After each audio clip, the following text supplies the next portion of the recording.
Chapter 1. Now, Ashbourne had an arsenal of defensive, supportive, and attack-based skills, honed and perfected within his illusionary training. "My lord, it's finished," Reed announced, handing Ashbourne his newly forged creation, an ore fused from both proto-adamantium and mysterium. To Ashbourne, months had passed in training, but to the outside world, only a few seconds had elapsed. "Amazing," Ashbourne muttered, channeling his power into the ore. The moment his energy coursed through it, the output of his power increased by heights his current armor couldn't hope of matching. Without hesitation, he continued pouring his energy into the metal, refining it further. Hours passed, and under the immense infusion of his shadow energy, the once pure silver ore began to morph and transform, taking on an entirely new, never-before-seen form, a material that had never existed in any world before. Mission completed, Shadow Monarch's ore. Objective: take proto-adamantium and mysterium and fuse them with the power of the Shadow Monarch to create Shadow Monarch's ore. Reward: Army Soldier's Armor Set, Shadow Monarch Gear Evolution. With that notification, all of Ashbourne's shadows underwent a transformation. Their forms shifted, clad in newly forged armor that significantly boosted their power. The same was true for Ashbourne himself. His silver armor shimmered for a moment before darkening, shifting into a sleek black and purple set, radiating an aura of pure dominance. The transformation was complete. His new gear embodied the essence of the Shadow Monarch. Such power! Ashbourne muttered, feeling the surge of raw strength coursing through his body. His new armor didn't just increase his power, it amplified it to heights so extreme that his body needed time to adjust. His stats had skyrocketed into the hundreds of billions, an astronomical leap that even he found staggering. He exhaled slowly, steadying himself as his body adapted to the sheer increase in strength. It wasn't just him, his shadows had evolved alongside him. Moments ago, they were 500 times stronger than when they were alive. Now? 500 million times stronger. The increase was insane. His new armor, combined with their enhanced gear, had pushed their capabilities to 50 million times their former strength. And with Ashbourne's newly gained mastery of darkness, courtesy of his training under Megamind's illusion, their abilities had multiplied tenfold. "Let's go." Ashbourne's voice was calm, yet absolute. He threw a glance toward his shadows, his eyes gleaming beneath his helm. With this power, he knew he was still far from facing the likes of Asgard. Even with the stats of a billion, destroying a planet was still a challenge for Ashbourne. Deep in the void of space, amidst the silence of the cosmos, a group of powerhouses drifted forward: Spider-Man, Jean Grey, Iron Man, Ant-Man, Luke Cage, Hulk, Wolverine, Gladiator, Galactus, Fire-Lord, Thanos, and Thor. They had scoured the universe, devouring everything in their path, but now, they all paused. Before them, a portal of swirling darkness split reality open, and through it, a figure emerged. Cloaked in living shadows, standing atop a colossal dragon, the presence was imposing, absolute, and unreadable. Ant-Man narrowed his eyes. "Who are you?" The figure did not hesitate. His voice was calm, yet carried a weight that bent the cosmos itself. "I am Ashbourne, God of Darkness."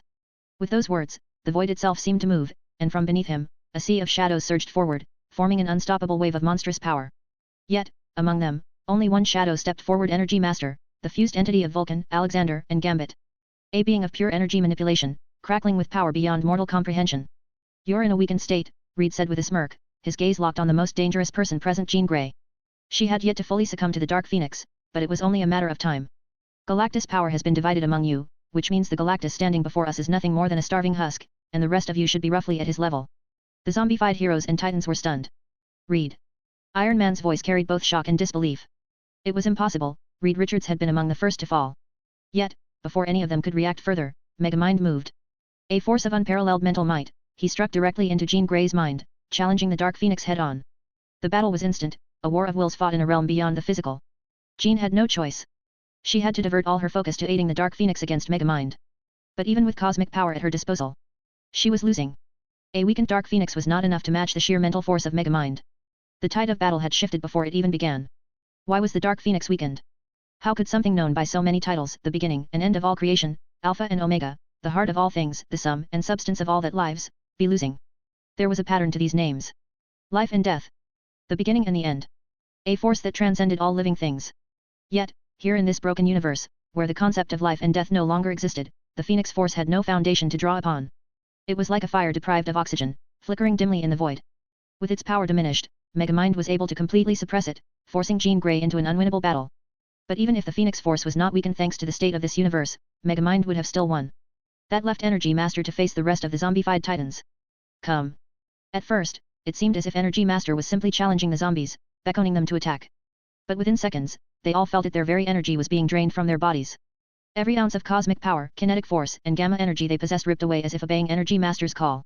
Realizing the danger, the zombies instinctively tried to move, but they couldn't. Even the kinetic energy needed to take a single step was gone, leaving them frozen in place. "My lord," Energy Master said, kneeling as the stolen energy gathered into a concentrated mass before him. With a nod, Ashbourne reached out, absorbing it all into his shadow.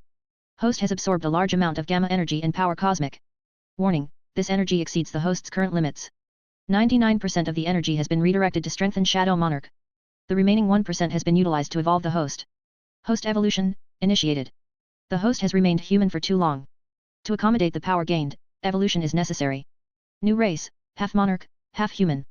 Note, due to reason, full monarch transformation is currently unavailable. Ashbourne stood still, feeling the changes unfold within him. His power surged, his stats multiplying many times over, but more than his own strength, his shadows had undergone an even greater transformation. He turned his gaze toward Franklin Richards, once a being whose very existence defied reality.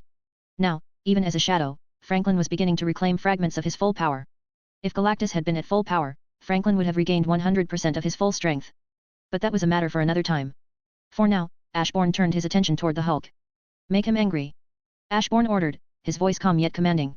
Without hesitation, Megamind split his focus, reaching into the depths of Hulk's mind. He suppressed Banner entirely, allowing Hulk's rage to explode unchecked. The angrier Hulk became, the stronger he grew and the more gamma energy he accumulated. Energy Master stepped forward, his expression serious. With a single motion, he siphoned every ounce of Hulk's energy, draining it away before the Hulk could unleash his full strength. The raw energy surged toward Ashbourne, who absorbed it all into his shadow. Shadow Monarch job class has grown stronger. Ashbourne's power continued to expand, the system refining and evolving his abilities with each new surge of energy. The stronger his shadows became, the closer he edged toward something beyond mortality. Warning, the host has caught the attention of a powerful being. The host should stop or risk the destruction of this universe. Comment. 13 Comment. Vote.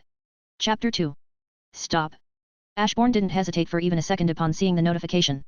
A cold sweat ran down his back. He had already drawn the Oblivion's attention, and now it seemed something even greater was watching. He didn't want to push his luck and ended up facing the shadow of the creator of the Marvel Universe itself. Kill them all, we don't have time to waste. Leave Jean Grey and Galactus in a half-dead state. His voice was steady, but his unease was clear. Energy Master wasted no time. With a simple gesture, he drained the zombies of their life force, leaving behind nothing but bones. Ashbourne stepped forward, using shadow extraction, bringing forth a new legion of shadows from the remains of the fallen. Spider-Man, Iron Man, Ant-Man, Luke Cage, and Wolverine were the only ones Ashbourne chose to resurrect as shadows. With a simple command, shadow extraction was activated, and one by one, they rose once more, their forms now cloaked in darkness, kneeling silently before their new master. Ashbourne floated off the dragon, using ruler's authority to glide effortlessly toward Thor's lifeless body. He paused, eyes settling on Mjolnir, the legendary hammer resting beside its former wielder. For a moment, he simply stared at it before reaching out. Unlike the common misconception, one didn't need a pure heart to lift the hammer. Worthiness was not about morality, it was about power, about destruction, about the unyielding will to impose one's force upon the world. Ashbourne wrapped his fingers around Mjolnir's handle. To be worthy of the hammer is to break, to smash, to destroy. He muttered, gripping the weapon tightly. His voice was calm, yet it carried a weight that seemed to stir something deep within the ancient artifact. So tell me, hammer, will you join me in battle? For a moment, nothing happened. Then, Mjolnir shuddered in his grasp. A storm brewed above, dark clouds twisting unnaturally as crackling lightning illuminated the battlefield. I don't care for Thor's power, Ashbourne continued, his voice barely above a whisper, yet carried by the rising winds. I care for the god Tempest. The mother of all storms. The true force behind you. The hammer trembled violently now. Has it been fun? He asked, tilting his head. This rotten universe? Serving an owner who never even realized his true potential? A god who had to rely on you for the most basic of things. Mjolnir roared. The storm above exploded into chaos, lightning flashing wildly. You were once a storm greater than any galaxy known to man, Ashbourne continued, his voice unwavering as he gripped Mjolnir. So powerful that Odin himself had to seal you away. But look around you, this universe is dying. Soon, it will be devoid of all life, leaving you to rage in solitude. The hammer trembled violently in his grasp, bolts of electricity arcing off its surface, crackling with unrestrained fury. But that's a sad fate, isn't it? Ashbourne mused, his golden eyes locked onto the hammer. So why don't you follow me instead? With me, you'll never be caged again. As if in response, the comic storm clouds above erupted, a bolt of pure, divine lightning tearing through the sky and striking them both. The world shook. Susan gasped, instinctively raising her hands to form a force field around Ashbourne, but before she could act, Megamind raised a hand. Don't worry, he said calmly, watching the unfolding event. His voice carried certainty, even as the storm raged around them. This wasn't a rejection. It was a baptism. Sensing the host has picked up Mjolnir, unlocking both the power of Thor and the mother storm trapped within it. Detecting a new ore, you are you. Absorbing the runes inscribed on the hammer, transmuting their enchantments into raw fuel for the host's power. Conversion complete. Congratulations, the host's power has reached its peak. The only path for the Shadow Monarch strength to grow further is through increased mastery of Umberkinesis. The Mother Storm has been fully absorbed into the newly evolved Shadow Monarch's ore, now reforged with URU. As a result, the host's armor has undergone an unprecedented transformation, granting an exponential increase in power. As the system's notification faded, Ashbourne exhaled slowly, feeling the raw, crackling power coursing through him. The very fabric of reality seemed to ripple under the pressure of his mere presence. His newly forged armor no longer just emanated darkness, it now howled with an eternal storm, flickering between pure shadow and divine lightning. Mjolnir, once an artifact that decided the worth of its wielder, now was fused with his Shadow Monarch gear, strengthening not only him but both the Primordial Storm, and his shadow soldiers to greater heights. The stronger I get, the stronger my shadow soldiers become, but at this rate, I'll never surpass my heavy hitters, Ashbourne thought, comparing his own strength to that of his most formidable shadows. Arise. His voice echoed through the void of space, a command that sent ripples across reality itself. Black lightning crackled violently, shooting from his body in chaotic arcs. The moment the energy surged forth, it struck the remains of the fallen zombies Thor, Thanos, Gladiator, Fire Lord. Space itself twisted under the weight of the summoning. A massive shadow tornado erupted into the abyss, devouring the corpses in a swirling vortex of pure darkness. The pull of its energy was so immense that it bent the very fabric of space-time, distorting the surrounding area like a collapsing star. Then, in the midst of the storm, 4 towering figures emerged. Gladiator, his form wreathed in shadow, eyes blazing with unwavering supremacy. Fire Lord, his cosmic flames now a black inferno, seething with unnatural power. Thanos, exuding an even greater aura of inevitability, his very existence a paradox of death and rebirth. And finally, Thor, the god of thunder, his new form now infused with the very storm Ashbourne had claimed. They stepped forward in unison, their power crackling through the void, before falling to one knee. Let's go to Asgard, Ashbourne commanded as his shadow shifted, forming a swirling portal. Without hesitation, he stepped through, emerging onto the golden realm of the gods. The moment he arrived, Odin was already there, waiting. Ashbourne expected this. The moment he absorbed the runes from Mjolnir, Odin would have sensed the shift. The All-Father stood tall, his one remaining eye burning with divine fury. He wasn't alone. Behind him, a sea of zombified Asgardians stretched across the horizon, warriors, gods, and legends, all twisted into grotesque mockeries of their former selves. Ashbourne barely spared them a glance. His attention was on Odin. Franklin, he said, a faint smirk on his lips. Let's see how much damage 1% of your power can do. At those words, Franklin shot forward, an unstoppable force against the decaying might of zombie Odin, a clash of cosmic power against divine wrath. Charge! Heimdall's voice roared through the battlefield, and the undead forces of Asgard surged forward. Ashbourne exhaled, then raised his hand, and brought it down. In an instant, the ground trembled as a shadow tsunami exploded forth, billions of shadow soldiers materializing at his command. The battlefield drowned in darkness as Asgard's forces were met with an overwhelming flood of shadows. Comment. 27 Comment. Vote. Chapter 3. Ashbourne exhaled, then raised his hand, and brought it down. In an instant, the ground trembled as a shadow tsunami exploded forth, billions of shadow soldiers materializing at his command. The battlefield drowned in darkness as Asgard's forces were met with an overwhelming flood of shadows. Boom. The very fabric of reality trembled as Odin and Franklin clashed, shaking the 9 realms to their core. The shockwaves of their battle tore through space, sending ripples across the multiverse itself. He's stronger. Thor whispered, eyes wide in disbelief. I expected as much, Ashbourne replied, watching the battlefield unfold. A zombified Odin who doesn't need to sleep, that means an Odin operating at 100% at all times. Although it kind of make no sense since the Odin sleep is needed to replenish his powers. Odin, wielding the full might of the Odin force, was an unstoppable force. But Franklin, even in a weakened state, was no mere opponent. His unmatched reality warping abilities allowed him to stand on equal ground with the All-Father. Their battle was beyond anything the 9 realms had ever witnessed. Every collision sent violent shockwaves across the cosmos, distorting space, shattering dimensions, and shaking even the most ancient planes of existence. Odin was anything but weak. This was a being who stood just short of the likes of Galactus. They're evenly matched, Ashbourne observed with a grin, watching Franklin and Odin clash as equals. He couldn't help but wonder just how powerful was a fully grown Franklin Richards? Even now, with only 1% of his true strength, Franklin was only 1% the strength of a Celestial's. Yet he was holding his own against Odin at full power. Ashbourne moved. In an instant, he vanished from sight and sense. His presence erased so thoroughly that not even the All-Father noticed. Only Heimdall, gifted with his unparalleled sight, sensed the danger. All-Father, behind you! Heimdall roared. Odin barely turned in time just as Ashbourne's blade cut through his divine magic and into his skull. There was no resistance. Not even the might of the Odin force could stand against Ashbourne's weapon. His gear was too powerful. I feared he might self-destruct or something, Ashbourne muttered, stabbing his palm into Odin's chest as he began to absorb the Odin force. Golden energy burst from Odin's body, flowing into Ashbourne's veins. His eyes flared with divine power, but within seconds, the glow darkened shadows coiling off them like steam. Gained a new energy, born from the fusion of multiple divinities creating a force beyond any single god. This energy has been converted into a form that best suits the host. Umbrokinesis has evolved into Shadow Monarch force. As the power settled within him, Ashbourne could feel its raw, limitless potential. He no longer needed ruler's authority to fly. Strength surged through him, his entire being elevated by the fusion of darkness and divinity. Though still weaker than Odin at his peak, Ashbourne now stood as a true powerhouse in his own right. The host has reached the peak of his physical capability. Further growth is now only possible through the mastery of his abilities, the evolution of his power, and the expansion of his shadow army. While temporary power boosts can be obtained, this is the host's baseline strength. Ashbourne exhaled sharply, irritation flickering across his face. So I can't just steal energy to grow stronger anymore. What a pain. Shaking his head, he turned his focus back to the battlefield. With a single motion of his hand, a surge of his newfound power ripped through Asgard, obliterating every remaining zombie in an instant. Arise.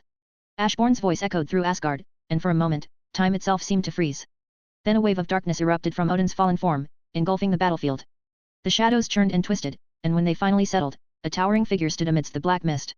A newborn shadow, clad in regal armor, let out a roar so powerful it rippled across the entire multiverse. Without sigh, Ashbourne patted Odin's shoulders before he landed on the ground, before walking forward, his steps steady as he made his way toward Odin's throne room. Go. Slaughter every zombie in your path and turn them into shadows. Ashbourne's voice was calm but carried an undeniable command. Find Loki as soon as possible and turn him into a shadow. Odin, Franklin, search the 9 realms and convert every zombie you encounter. Without hesitation, the shadows dispersed, their figures vanishing into the darkness, spreading across the realms like an unstoppable tide. Ashbourne exhaled, crossing his arms as he gazed toward the horizon. There was nothing more to do now but expand his army, and wait for Gore. Elsewhere in the 9 realms. On a distant, forsaken planet drenched in darkness, Gore the God Butcher convulsed violently, his screams muffled against the dead soil. The all-black necrosword pulsed with raw, unfathomable energy, black tendrils slithering over his skin, digging into his flesh, reshaping his very being at a genetic level. I gift you my power. In return, bring me the new god. Ashbourne Blackheart. The voice echoed within the zombified Gore's mind, a sound so vast and deep it crushed all other thoughts. Gore's body seized violently. A scream tore from his throat, raw and unrelenting, as something ancient and unnatural slithered through his veins. I hold the genetic codes of billions across the multiverse. The voice resonated, every syllable warping Gore's very essence. I shall reshape you into the ultimate life form. Something even gods and celestials fear. Gore's screams intensified. His body tore itself apart, flesh twisting, bones snapping, muscles unraveling, only to reform, stronger, more perfect than before. Long, jagged wings burst from his back, blacker than the void itself. His muscles coiled with newfound strength, his senses sharpened beyond mortal comprehension. With a single careless movement, the sheer force of his presence shook the planet's core, nearly pushing it to the brink of destruction. Comment. 12 Comment. Vote. Chapter 4. Mission complete, conquer Asgard. Objective, go to Asgard, slaughter all zombies, and claim Asgard as your own. Note, Asgard exists in a different dimension. Reward, Shadow Monarch gains a new ability. Punishment, devoured by the void. Time limit, 1/3 days. Shadow extraction has evolved. Shadow extraction can now be used on spiritual beings, allowing the Shadow Monarch to raise and command entities beyond the physical realm. Oh, I didn't think the day would come. Ashbourne thought, staring at the notification. This was exactly why he hadn't attempted to raise Galactus or the Phoenix Force before. Both were spiritual entities, immune to shadow extraction. But now, that limitation no longer applies. Sitting on his throne, Ashbourne took a moment to consider his next move. Then, without hesitation, he raised a hand and opened a portal, stepping through to where the half-dead bodies of Jean Grey and Galactus lay. Holding out his palm, he watched as the weakened Dark Phoenix, once a force of destruction feared across the cosmos, was pulled towards him, its fiery essence twisting and writhing in resistance before finally succumbing to his call. I thought about turning you into a shadow, Ashbourne said, his voice steady, but in the end, I've decided not to. You're free to do as you wish. With a flick of his wrist, Shadow Monarch force surged through him, wrapping around the Phoenix Force like tendrils of liquid night. He willed it forward, not to bind, but to cleanse. The corruption that had tainted the cosmic entity began to unravel, drawn into the abyss of his power. A brilliant explosion followed. The Phoenix flared outward, wings spreading wide as it ascended into the sky, its form rapidly expanding until it rivaled the size of a moon. Golden flames turned pure once more, swirling with unrestrained power as they gazed down at Ashbourne. Something isn't right about you. The Phoenix Force's voice echoed softly, laced with something between curiosity and wariness. Ashbourne simply smiled, the shadows around him flickering in response. Nah, I just have a high affinity with the concept of darkness. The name's Ashbourne. Should I call you Phoenix? He asked, removing his helmet to meet the Phoenix Force eye to eye. For a moment, Ashbourne thought he saw the Phoenix shake, but he wasn't sure. The cosmic entity hovered, its flames flickering with curiosity. What do you plan on doing? With your power, there's almost nothing you can't do. This universe alone can't contain someone of your potential.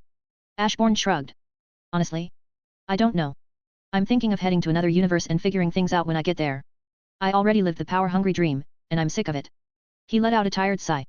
Days of grinding, barely any sleep, constantly watching my back so I don't get eaten by some mutant zombie, not exactly fun. His gaze shifted to Jean Grey, then to Galactus. Arise, he commanded. Darkness swirled around their broken bodies, creeping into every crack and crevice. And then, boom. The universe trembled, far more violently than when Odin had been turned into a shadow.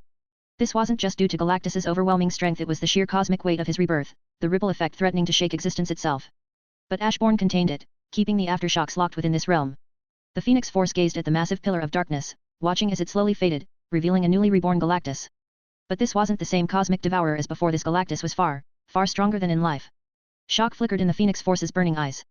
It turned toward Jean Grey, now a shadow as well, and felt to shift her presence, her power. She was the perfect host. More than ever before. So, what are you? Are you like Odin's Odin Force? Ashbourne asked while flying onto Galactus's palm, signaling the Phoenix Force to follow. Although he knew a lot of the Phoenix Force, he had reasons not to show he had such knowledge. No, I'm the manifestation of the prime universal force of life. I'm also the nexus of Alchemic energy which does, has, and ever will exist in all realities of the universe. The Phoenix Force said, its flames flickering as it regarded Ashbourne with unease, realizing it had underestimated him. So you have some grand role in creation or something? Ashbourne asked, tilting his head. Just how were you even born? I was born of the void between states of being. I am the spark that ignites creation and the flame that consumes it, the Phoenix Force said, studying Ashbourne carefully. Really? But isn't there someone who is the manifestation of death? Are you two best friends or enemies? And if you consume the flame of creation, doesn't that make you death? Or is death only responsible for physical death and nothing more, like the end of individual lives? Ashbourne asked, his curiosity genuine. The Phoenix Force hesitated, its flames flickering as if the question itself had never been fully considered. Death's domain is the process of the living losing life, it finally answered. My domain is the process of creation dying. We have no relationship. Ashbourne nodded, processing the answer. So, you don't deal with individuals, you deal with the death of creation itself, the end of cycles, the collapse of everything. He let out a low chuckle. That makes you way scarier than death. So, what do you plan on doing? Since I'm going to turn every zombie in the universe into a shadow, I doubt you'll be able to find a host for a long time, Ashbourne said lightly. The cosmic entity turned its gaze toward Earth. Why did you let the humans go? Many of them possessed unique abilities that could have benefited you. Ashbourne rolled his eyes. I could also devour my shadows to grow stronger, but I refuse. I guess I'm too soft, but I don't mind it. He exhaled, looking ahead. I see my shadows as more than mere tools, they're my allies. As for the humans on Earth, I don't know. I can't find the right words, but it just didn't feel right to attack those who had no ill will towards me. He stepped forward, nearing the edge of Galactus's massive palm as they arrived in Asgard, the realm now under his rule. I see, you allow those weak human emotions to control you, the Phoenix Force said, its tone laced with curiosity. Ashbourne rolled his eyes. You've existed for eons. I highly doubt you've never once experienced those same weak emotions, he replied, watching as the Phoenix Force hesitated for a brief moment. Noticing this, a smirk tugged at his lips. Emotions came and went, it finally said. To me, they were like a blink, fleeting, insignificant. But to you? They could be a major ripple in your existence, something that lingers, something that could lead to your downfall. I'm not one to regret my actions, so how about you join my army? Honestly, I have no idea who I'd even need my army for, but strengthening it wouldn't hurt, right?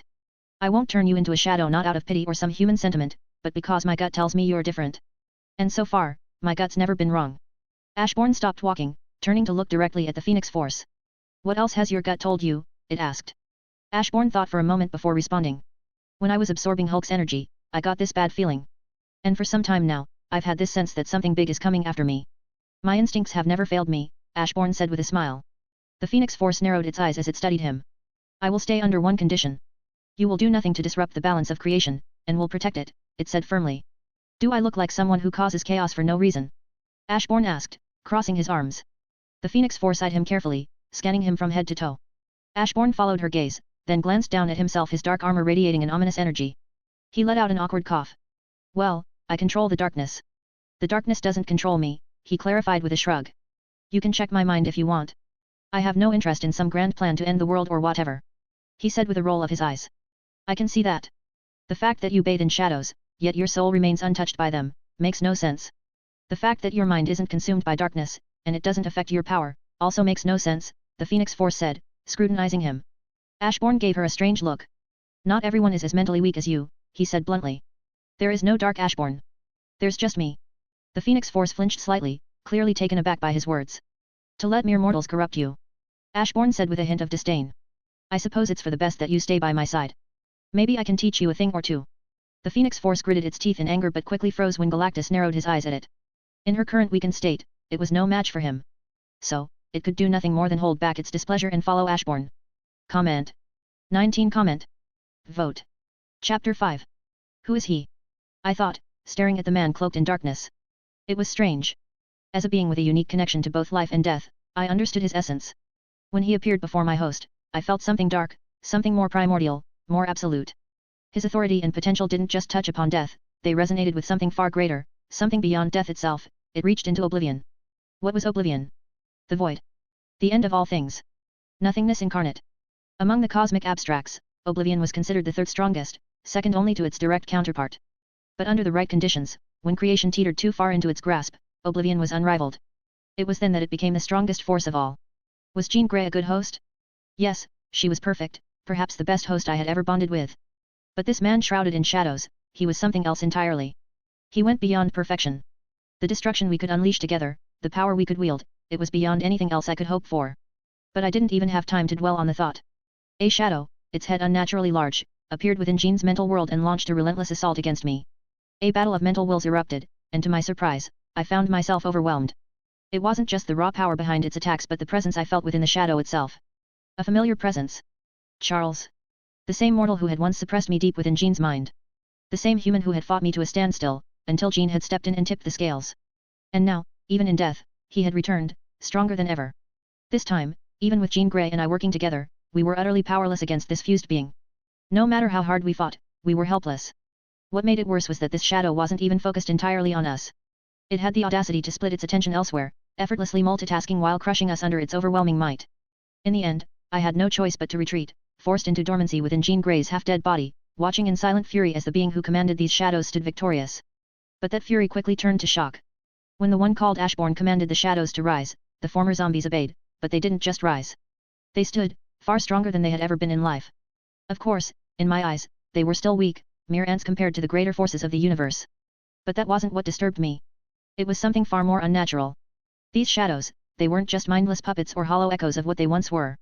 No, they were nearly identical to their former selves, only enhanced in every way. Their durability, their strength, their minds, it was as if they had been reborn, reforged into something superior. And that was terrifying. He didn't stop there. No, he moved on to Thor, the god I once saw as my son. Although, to a being of my stature, such attachments meant little. I held no motherly affection for Thor, yet I still watched over him in my own way. But what truly shook me was what happened next. I watched as he claimed the Mother Storm for himself, something I had never imagined possible. The very storm that Odin had sealed away, the raw, untamed force of destruction, it became his. As if that wasn't enough, the hammer itself fused with him, along with the runes that granted Thor his power. Like the void itself, he devoured everything, growing ever stronger.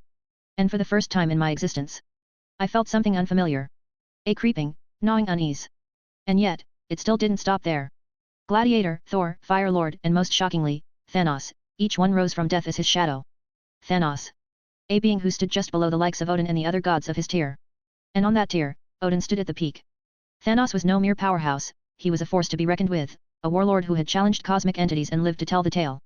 For him to return, not just as a shadow, but far stronger than when he was alive, was terrifying. This new Thanos wouldn't struggle against Galactus. No, he would stand against him as an equal, perhaps even emerge victorious. But again, it didn't stop there. Ashbourne set his sights on Asgard, and to my horror, I realized the truth. Even the weakest of his shadows was thousands of times stronger than the average Asgardian. It was a massacre, a slaughter so absolute that even the proudest warriors fell with ease. Even the rabbits were tearing through the fallen Asgardians as if they were nothing. It was a bloodbath. But it didn't stop there. Franklin Richards clashed with Odin, and I thought this battle might draw the attention of someone who would intervene before the multiverse suffered any lasting damage. Yet, I quickly realized no such intervention would come, because it wasn't needed. Ashbourne killed Odin. Not only that, but he stole the Odin force, growing even stronger. If only it had ended there. But after ordering his shadows to spread across the universe, slaughtering every last zombie, he returned to the throne room, only to then come back to us, and then, to my horror, he reached out, and I floated helplessly into his palm. I was scared. I didn't want to be turned into a shadow. I thought about turning you into a shadow, but in the end, I've decided not to. You're free to do as you wish. Ashbourne said, drawing out the corruption that had overtaken me. I didn't hesitate. I burst from his grasp, my form expanding as I quickly reclaimed my power. Though still weakened by the state of this universe, I was whole once more. Then, I turned to look at him, and what I saw left me stunned. His soul remained untouched. It wasn't overwhelmingly pure, like some noble-hearted hero, but it wasn't tainted either. It was balanced, neutral, in a way few beings ever were. To absorb my corruption and remain unchanged, to wield such deep darkness without it consuming him, who was this man? Something isn't right about you. The words escaped me before I could stop them. This man, he defied reason. But more than that, I felt an inexplicable pull toward him. It wasn't just his power or his presence, it was something deeper. Without realizing it, I had been tracking his every movement, analyzing every action, every word. There was a weight to him, an aura that made everything he did seem more significant, more absolute. Nat, I just have a high affinity with the concept of darkness. He dismissed it with a casual shrug before meeting my gaze. The name's Ashbourne. Should I call you Phoenix? Then, he removed his helmet. And I froze. Through all that darkness, beneath the overwhelming power that cloaked him, lay a face so striking that, for the first time in my existence, I felt as though my non-existent heart had skipped a beat. He was beautiful. For a moment, I was completely stunned, unable to look away. It was as if the very concept of beauty had been redefined before my eyes. And before I even realized it, words began slipping from my lips, questions, probing, searching, trying to understand the man beneath the darkness. For the first time in a long, long time, my non-existent heart beat for someone. Comment. 16 comment. Vote. Chapter 6. Status screen. Name, Ashbourne Blackheart. Race, Human/Monarch. Age, 13 days and 24 hours old. Level, 100. Title, S Undead Slayer, Impossible Killer, Touched the Void, Weak Point Attacker, Triumphant over Adversity. Stats. HP, Infinite/Infinite. MP, Infinite/Infinite. HP Riggin, Infinite/Infinite. MP Riggin, Infinite/Infinite. Attributes. Power, Infinite/Infinite, 100 times weaker off Earth. Speed, Infinite/Infinite, 100 times weaker off Earth. Durability, Infinite/Infinite, 100 times weaker off Earth. Intelligence, Infinite/Infinite, 100 times weaker off Earth. Charm, Infinite/Infinite, 100 times weaker off Earth. Class and skills. Job class, Shadow Monarch. Skills, Shadow Monarch Force, Shadow Inventory, Unwilling, Shadow Weapon Overlord, Detoxification, Tenacity, Longevity, Shadow Mood, Shadow Enhancement, plus 99 self-created skills. Job-specific skills, Shadow Extraction, Shadow Preservation, V3, Shadow Exchange, Monarch's Domain, Shadow Fusing V2. System, my stats make no sense. If I have infinite power, shouldn't I just be able to snap existence out? Ashbourne thought, frowning slightly as he examined his stats. Host, there are greater sets of infinity. It's difficult to explain in simple terms, so the system did not specify which level of infinity you possess.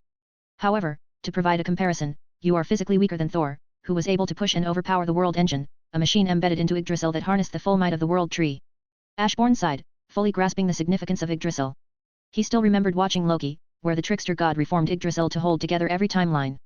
But in the comics, Yggdrasil went even deeper than that. It wasn't just a tree, it was the very foundation connecting every timeline, reality, dimension, universe, and multiverse. Yggdrasil could be considered the veins of eternity's body. An eternity? It was the sentient embodiment of the universe itself. However, each individual eternity was merely a fragment, a single cell within the greater multiversal eternity. That was the true eternity, the one that encompassed the multiverse. How much power would it take to destroy a dimension? Infinite power, right? But what about 2 dimensions? 3? 4? What about an infinite number of dimensions layered upon infinite realities? And beyond that, the entirety of the universe itself? Physically, Ashbourne wasn't as strong as Thor. But when drawing upon the Shadow Monarch force, he surpassed Thor yet still fell below Odin. That, however, could change. The Shadow Monarch force was the key.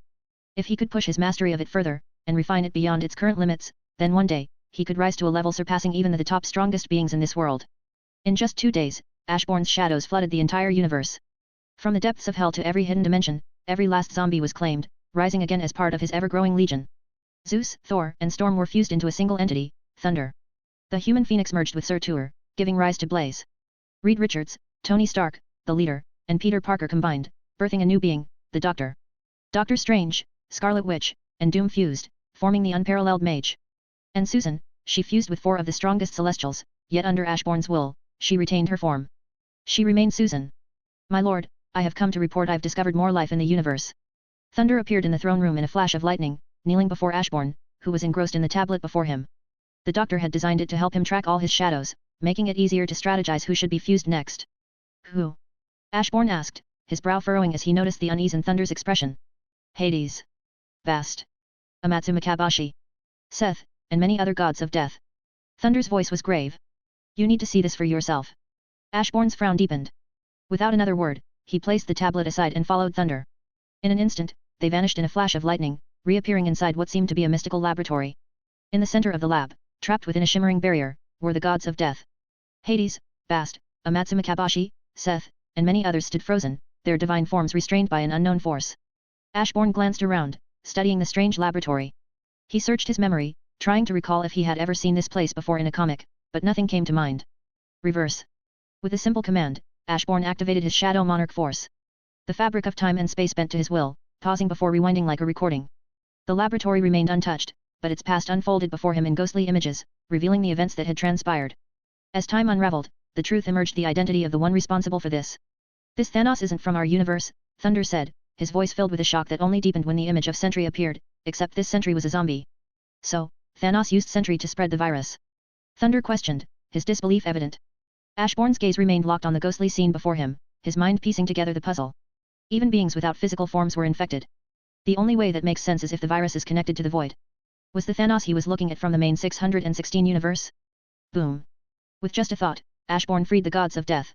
He barely spared them a glance, his focus locked onto Hela. If she was anything like her 616 counterpart, then she had once been a living Infinity Stone, a fact that intrigued him. Was she the same in this universe? Pushing that thought aside for the moment, Ashbourne turned his attention back to the larger issue at hand. Have you still not found Molecule Man? He asked, his voice calm but firm. With Gore arriving tomorrow, he needed to tie up every loose end. Sentry's mystery had been solved, but the bomb hidden in every universe, Molecule Man, was still unaccounted for. I looked into the past to find him, but at some point, he just disappeared, Allsight reported, his tone troubled. Allsight was still in Asgard, he didn't need to be near Ashbourne for them to speak normally to each other. Ashbourne frowned at the news. Allsight wasn't just any ordinary shadow, he was a fusion of Heimdall, Uetu, Miles Morales, Agamotto, and Sage. A being capable of seeing everything across time and space, past, present, and future, all at once. If even he couldn't track Molecule Man, then something was very wrong. What do you mean? Ashbourne asked with a deep frown. Something, or someone, didn't want him to be found, Allsight replied, his tone dark. Before he disappeared, my vision was cut off, completely blocked. I couldn't even perceive the moment he was taken. It's as if something erased his existence while keeping me from ever seeing how. Ashbourne's frown deepened. That was bad. Very bad. If someone could block Allsight, a fusion of some of the greatest cosmic observers, then they weren't dealing with a simple threat. Someone was actively working to keep them blind. Forget it, Ashbourne said after a moment. Do you at least know where Gore is? Allsight hesitated before shaking his head. No. The same goes for Null. Those two are completely hidden from my sight. Comment. 23 Comment. Vote. Chapter 7. My lord. I see him. The one known as Gore. Allsight's voice was heavy, his usual composure shaken as he stood beside Ashbourne, who gazed silently into the vastness of the universe, awaiting the inevitable. The moment Allsight's words fell, the universe itself trembled. Space distorted, reality wavered, an ominous force spread across existence, the sheer presence of its darkness threatening to unravel everything. Ashbourne's expression hardened as he sensed the overwhelming surge of power. A darkness so vast and consuming that it seemed to stretch beyond the edges of creation itself. He's coming. The Phoenix Force, without hesitation, erupted into full power, fusing with Shadow Megamind. The very instant their fusion was complete, before even a heartbeat could pass, Gore was there. He had crossed an infinite distance, a span of existence so great it defied measurement.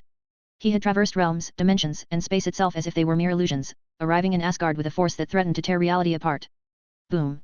The universe trembled as Galactus and Gore clashed, the impact so immense it sent ripples through reality itself, cracking the very fabric of existence. The sheer force of their battle distorted space, creating shockwaves that traveled across dimensions. Gore moved like a blur, his speed beyond comprehension. Before Galactus could even react, a devastating kick struck his stomach, bending the Devourer of Worlds in half. The impact was catastrophic. Galactus was launched across the universe, his massive form finding itself at the edge of the universe. So fast. Ashbourne's eyes widened in shock. Even with the armor he had forged, armor that was, for all intents and purposes, indestructible, Gore had torn through it as if it were nothing. Every one of Ashbourne's shadows was clad in that same armor, each of them stronger than they had ever been in life. And yet, against Gore, even Galactus had been overwhelmed in an instant. He's healing too slowly, Ashbourne noted, sensing Galactus's sluggish regeneration. But there was no time to dwell on that. Without hesitation, he commanded his shadows to engage, sending his army surging toward Gore. The God Butcher responded with a monstrous shriek, his cry summoning twisted creatures from the abyss. Shadows of horrors beyond comprehension crawled from the void, clashing violently against Ashbourne's forces. The battlefield was a chaos of darkness, a war of nightmares incarnate. Megamind, is it? Ashbourne reached out through their shared mental link, forming a plan. Above the carnage, his gaze locked with Gore's. The God Butcher remained still for a moment, watching as their armies clashed in an evenly matched struggle. Though Ashbourne's shadows held the advantage in numbers and experience, Gore countered by continuously creating stronger and stronger monsters, pushing his abyss to its limits. But even he had to recognize the inefficiency of this approach. The energy required to sustain such creatures would drain him faster than he could afford. Realizing this, Gore stopped. His abyssal creations continued their attack, but he no longer poured his strength into summoning more. Instead, he turned his focus on Warper. He could feel his power. Boom.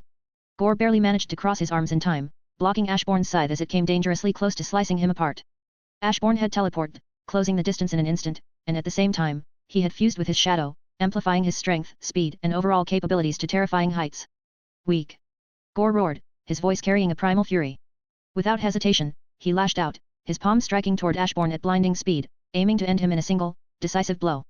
Full counter. Ashbourne met Gore's attack head-on, his reflexes barely keeping up thanks to Megamind enhancing his thought speed countless times over. Boom. Gore was sent rocketing away, his own devastating attack rebounding against him.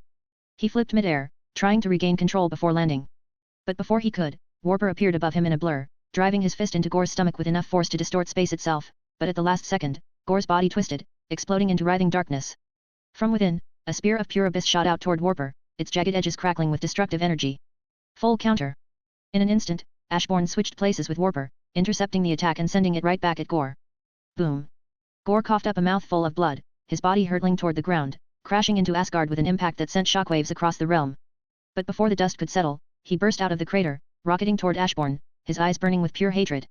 Ashbourne gritted his teeth, his muscles screaming in protest. Keeping up with Gore's sheer speed was pushing his body far beyond its natural limits. Every reaction, every movement demanded more than what should have been possible. But Ashbourne wasn't about to back down. Using limitation suppression, he forced his body to ignore its natural restraints, pushing himself past the threshold of impossibility. Go. Ashbourne's voice rang out as Gore's full attention locked onto him. In a flash of lightning, thunder moved in, his hammer crackling with power as he swung with all his might. Boom. Gore reacted instantly, turning just in time to block the incoming hammer. But just as he raised his defenses, Warper appeared behind him, his knee aimed straight for Gore's spine. Yet, at the very last second just before impact, Gore vanished. In an instant, he switched places with Thunder. Thunder, now caught in Warper's devastating strike, was sent rocketing away at speeds so absurd that reality itself shattered in his wake, distorting space and time as he disappeared into the void. Gore wasted no time. The moment Thunder was out of sight, he lunged at Warper. But Warper reacted just as swiftly, warping reality to replay past events, shifting the battlefield itself to his advantage. Even though Gore seemed immune to his powers, Warper had no need to affect him directly. He twisted everything around him. The very fabric of existence bent to his will, reshaping the fight as the battle escalated beyond mortal comprehension. So, he acted. While Gore was momentarily caught off guard, Galactus appeared, along with Thunder, as they were never hit or sent flying. The three of them surrounded Gore, closing in on him from all sides. Comment. 5. Comment. Vote. Chapter 8. So, he acted. While Gore was momentarily caught off guard, Galactus appeared, along with Thunder, as they were never hit or sent flying. The three of them surrounded Gore, closing in on him from all sides. At the same time, Mage unleashed the full force of light, hope, and justice, forging that power into a blinding sword of pure energy. The sword rocketed toward Gore, tearing through space at speeds beyond comprehension. A massive explosion erupted where Gore stood. The sheer force of the blast sent shockwaves rippling across Asgard, warping the sky itself. Galactus, Thunder, and Warper didn't hesitate. The instant the attack landed, they moved in, striking from every angle, aiming to overwhelm Gore before he could react. But before their attacks could land, a dark, symbiotic mass burst outward, forming a barrier around Gore. The living mass pulsed with unnatural energy, swatting all three of them away like insects. From within the barrier, Gore shot out, his massive wings unfurling as he took to the air. His predatory gaze locked onto Ashbourne, his entire body radiating raw, unrelenting malice. Bring it, ugly, Ashbourne taunted, standing his ground. With a single flap of his wings, Gore vanished, reappearing before Ashbourne in an instant. But just as they were about to clash, he teleported. In the blink of an eye, Gore materialized behind Ashbourne, his blade plunging forward. Boom. A cataclysmic impact rippled through reality itself, tearing through the very fabric of the multiverse. But before the attack could land on Ashbourne, Warper had intervened. At the last possible moment, Warper warped reality itself, switching places with Ashbourne, taking the full brunt of Gore's attack. The collision of Gore's devastating power and Warper's reality warping abilities sent shockwaves across the battlefield, space itself fracturing under the sheer force of their clash. Gore narrowed his eyes, irritated. He hadn't expected Warper to hold his own. No, Warper wasn't just enduring the attack, he was adapting to his own power, and bit by bit, he was drawing out the full limits of his capability. Warper lacked full mastery over his abilities, but in a battle of this scale, where he was pushed to his absolute limits, he was rapidly awakening his true potential. Every clash, every counter, every surge of power forced him to evolve at an accelerating rate. But he wasn't the only one. Even Thunder was growing stronger, though not at the same exponential rate as Warper. Still, the battle was sharpening them both, pushing them beyond their previous limits. No more reality. Gore roared, his voice booming across existence itself. His eyes locked onto Warper, filled with pure hatred for the one constantly twisting and rewriting reality around him. Warper merely smirked, but his expression quickly hardened. Cracks. They spread across the battlefield, fractures in space itself. The universe trembled, the very fabric of reality straining under the relentless clash of titanic forces. And then, like glass, the universe shattered. Warper found himself without a reality to warp, rendered no different from a normal human. His pupils shrank as he realized he was completely helpless. Boom. A barrier formed around Warper at the last second, shielding him from Gore's attack. Gore's eyes locked onto Susan, who struggled to maintain the barrier under the immense pressure of his strike. But before Gore could move to finish her off, his head snapped toward Ashbourne. Ashbourne was moving, not toward him, but toward the multiverse. Yes, they were no longer inside it. They had been thrown outside, beyond the multiverse. It was called outside because it was outside the multiverse. Marvel wasn't too good at naming stuff. Even while ignoring the different dimensions that make up each reality, there are many layers to the multiverse. Starting within a single universe, going beyond it would lead to the superflow, the space between universes. Going further would bring one into the neutral zone, the farthest boundary of the multiverse where matter and antimatter coexist. While locations like the neutral zone exist outside all universes, they are still contained within the multiverse. But outside that was different. It was a realm completely beyond the multiverse and beyond eternity's influence. Eternity, the embodiment of the multiverse itself, had no reach there. If one went even farther beyond outside, they would reach the far shore, the domain of the primordial void also known as oblivion. Gore moved, appearing behind Ashbourne with a sword forged from pure darkness, aiming to end him in a single strike. But before he could land the blow, a ray of holy light blasted him away, sending him rocketing across the void. Mage moved swiftly, weaving spells effortlessly without the need for incantations, his magic illuminating the emptiness of the outside. Warper, even outside reality, you're not powerless. You can create a new reality. Ashbourne's voice echoed through their mental link. Warper froze for a moment, stunned by the realization. But then, something clicked. A spark ignited within him, and reality itself began to bloom from his very being. The force expanded outward, stretching and twisting until it reshaped the outside, flooding the void with existence once more. You heard that right, all of the outside was covered in this new reality birthed from Warper. I'll help you push your power to its fullest. First, rewrite reality, turn one Warper into two, Ashbourne commanded, his voice sharp and decisive. Warper barely had time to process before his power surged.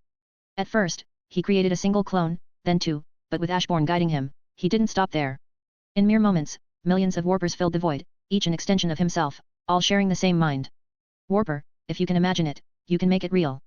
If one of you isn't strong enough, then create millions, combine your powers, and force reality itself to bow to your will. The sea of Warpers moved as one, their presence flooding the newly formed reality. Gore's eyes widened as he felt his own reality falling under the sea of Warpers' will. But he had no time to hesitate. Tapping into the vast reservoir of genetic power forcefully implanted within him, his body erupted with a surge of energy unlike anything before. The multiverse was infinite, and somewhere within it, a venom symbiote had bonded with nearly every conceivable being, Thor, Hulk, Hope, Iron Man, Franklin Richards, and countless others. Now, every one of their genetic imprints awakened inside Gore, rewriting his very essence. His form twisted further, shedding its half-monster state and transforming into something far worse, a true nightmare, wielding the power of countless titans. Then, to Ashbourne's dismay, Gore's body rippled, and the darkness around him multiplied. Clones. A shadow stretched endlessly across the void, filled with an infinite army of Gores, each carrying the strength of the original. Their collective presence twisted the very fabric of reality, drowning the battlefield in their sheer numbers. Fuck you, why can't this be like the comic? Ashbourne cursed, not liking this hard mood, impossible battle. Comment. 26 Comment. Vote. Chapter 9. As countless Gores summoned an endless army of shadow creatures, they surged forward at terrifying speed. Their sheer numbers threatened to overwhelm everything in sight. Yet, instead of reacting with urgency, Ashbourne exhaled slowly, his posture relaxing as if he had already won. Megamind, Ashbourne called out, his voice calm. In an instant, Megamind tapped into the collective power of all Ashbourne's shadows and made his move. But he didn't target Gore, no, his sights were set on the summoned creatures. Every single monster was connected to Gore's mind, an extension of his will. And that connection? It was a fatal flaw Ashbourne had been waiting to exploit. From the moment Gore had summoned his first creature, Ashbourne had begun formulating this plan. Megamind had confirmed it was possible, but Ashbourne had played the long game. He had allowed his shadows to feign struggle, to make it seem like they were evenly matched, all to lure Gore into summoning more and more creatures.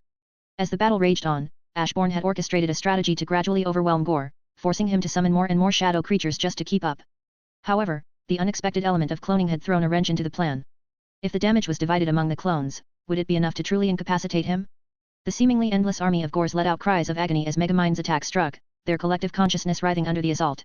Yet, despite the overwhelming mental damage, they refused to fall.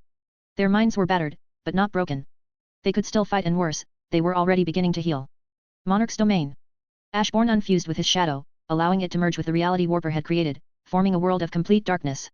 The battlefield transformed nothing but an endless abyss under his absolute control. Infinite copies of yourself or not, you'll all die the same way. Ashbourne's voice echoed through the void as his domain expanded, absorbing all of Gore's summoned creatures and turning them into fuel for his power.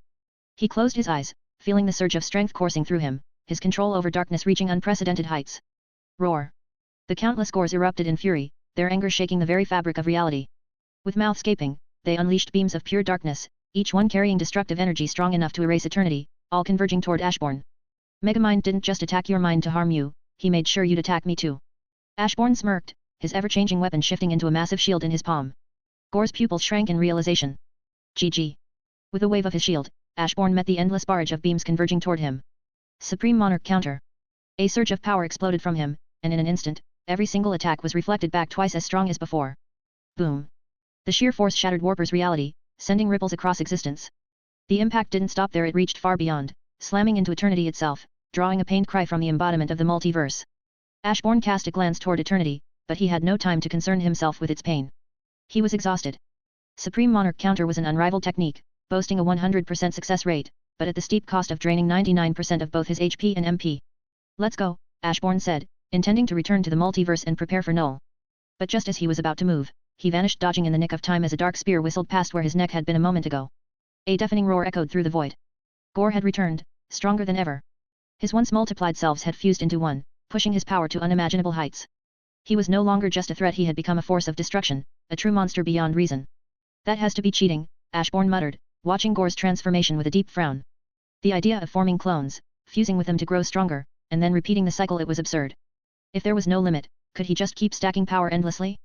Thanks, Quickie, he said, acknowledging his fastest shadow, a fusion of 5 of the speediest beings in the universe who had just pulled him away from the fatal strike in time. I'm out of ideas.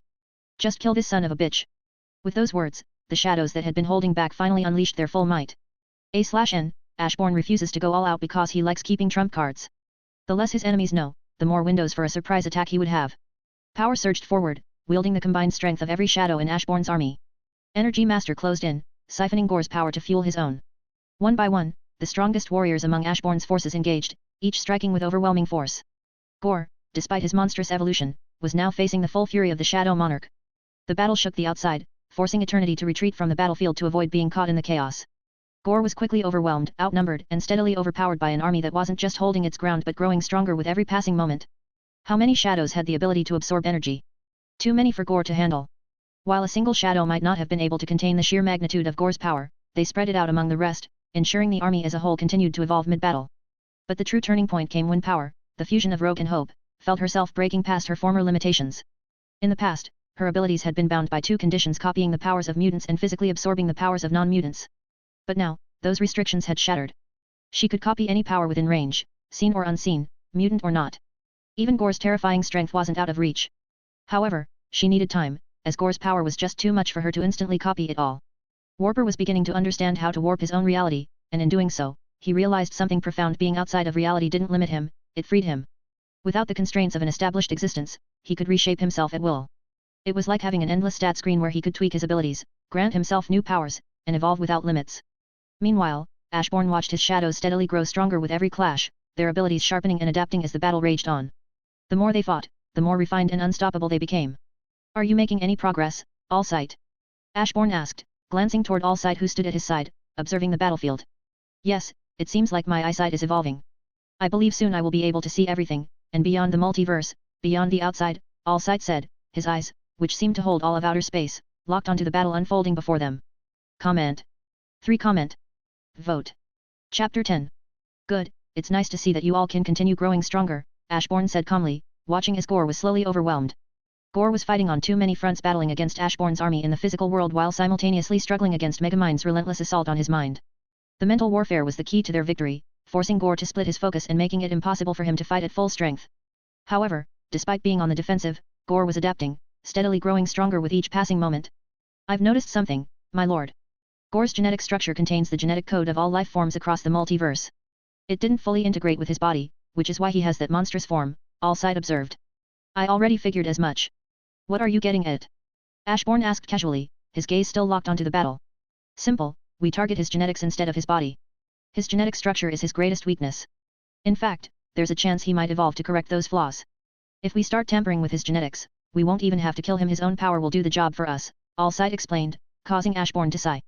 He hadn't thought of such a straightforward solution. You all heard him. Bio, take the lead. Ashbourne commanded, and in an instant, the most advanced biological manipulator in his shadow army shot forward.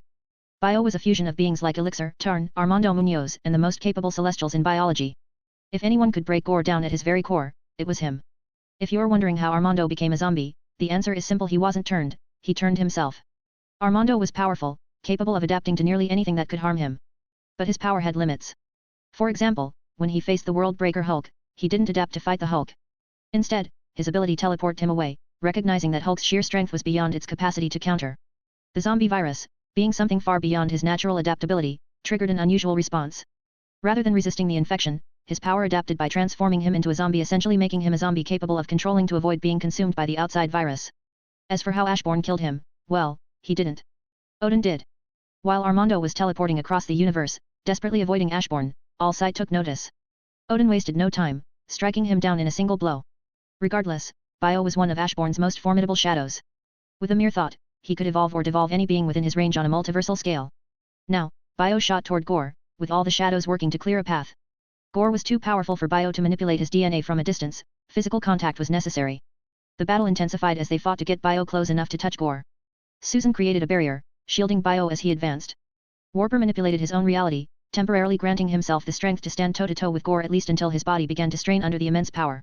Meanwhile, creatures of all kinds, rabbits, ants, and countless others, crawled onto Gore, draining his energy. Ashbourne had gifted them the ability to absorb shadows, turning even the smallest beings into weapons against their enemy. Gore was already struggling, but with his focus divided as he tried to keep Bio at bay, he left himself open. Power seized the opportunity. Wielding every ability imaginable, she channeled all of her strength into her fist and drove it into Gore's monstrous chin with reality-shattering force. I summon the power of the Phoenix Force. Mage declared, stepping forward as he began his chant. With his immense power, there were few places from which he could draw additional strength. But the answer was simple: he could call upon higher dimensional beings. Far beyond the outside, past the far shore, lay the White Hot Room, the true domain of the Phoenix Force. Not the mere avatar that had fused with Megamind, but its purest form, the cosmic fire that shaped existence itself. I call upon your power. Bathe my enemy in the flames that forged creation. Mage's voice boomed as a colossal magic circle formed above Gore. From it, a storm of divine fire rained down, each ember carrying the weight of the Phoenix's might, descending upon Gore like the wrath of the cosmos itself. What? You thought Gore was powerful just because eternity itself had to flee from their clash? That was nothing. The true form of the Phoenix Force stood infinitely above everyone on this battlefield, beyond comprehension. Mage was already a force to be reckoned with, his power so immense that he could draw strength from himself alone. But in this battle, he sought more. He looked beyond eternity itself, reaching into the depths of existence for a greater source of power. And he found it. The true form of the Phoenix Force had answered his call. Not just anyone could achieve such a feat. To reach so far, to channel a power so vast, required an overwhelming mastery of magic, an understanding of the cosmos itself. The spell Mage had woven was more than just an incantation, it was a testament to his might. And now, the darkness burned as the flames of creation descended upon Gore. Gore's pained roars echoed through the void as the flames consumed him, burning away at his very essence while leaving everything else untouched. He tried to move, to fight back, but then, he felt it. A hand. His gaze snapped downward, and there, gripping him, was Bio. Instantly, chaos erupted within Gore's body. His already unstable genes turned against him, spiraling into a self-destructive frenzy. His cells, unable to coexist, tore at one another, warring within him. Agony unlike anything he had ever known racked his form, compounded by the unrelenting flames of the Phoenix Force. This battle is over, Ashbourne said simply, turning away toward eternity. Behind him, Gore's body twisted and convulsed, deforming beyond recognition before finally. Boom. He exploded. Comment. 33 Comment. Vote. Chapter 11. Bonus chapter for the 500 Power Stones. Want more chapters? Feed my greed, cash app me. $attack a 1010 author. I bring this stuff up because I have a life. I can't do 2 chapters per day, every day. Motivate me enough and I can even drop like 5 chapters. I'm not saying I will drop the novel, just don't expect a daily update. This battle is over, Ashbourne said simply, turning away toward eternity. Behind him, Gore's body twisted and convulsed, deforming beyond recognition before finally. Boom. He exploded.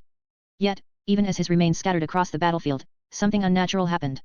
The shattered fragments of Gore did not fade. Instead, they began to shift, writhing through space, drawn together by an unseen force. And then, they reformed. Ashbourne turned, watching as the remnants of gore reshaped into something entirely new.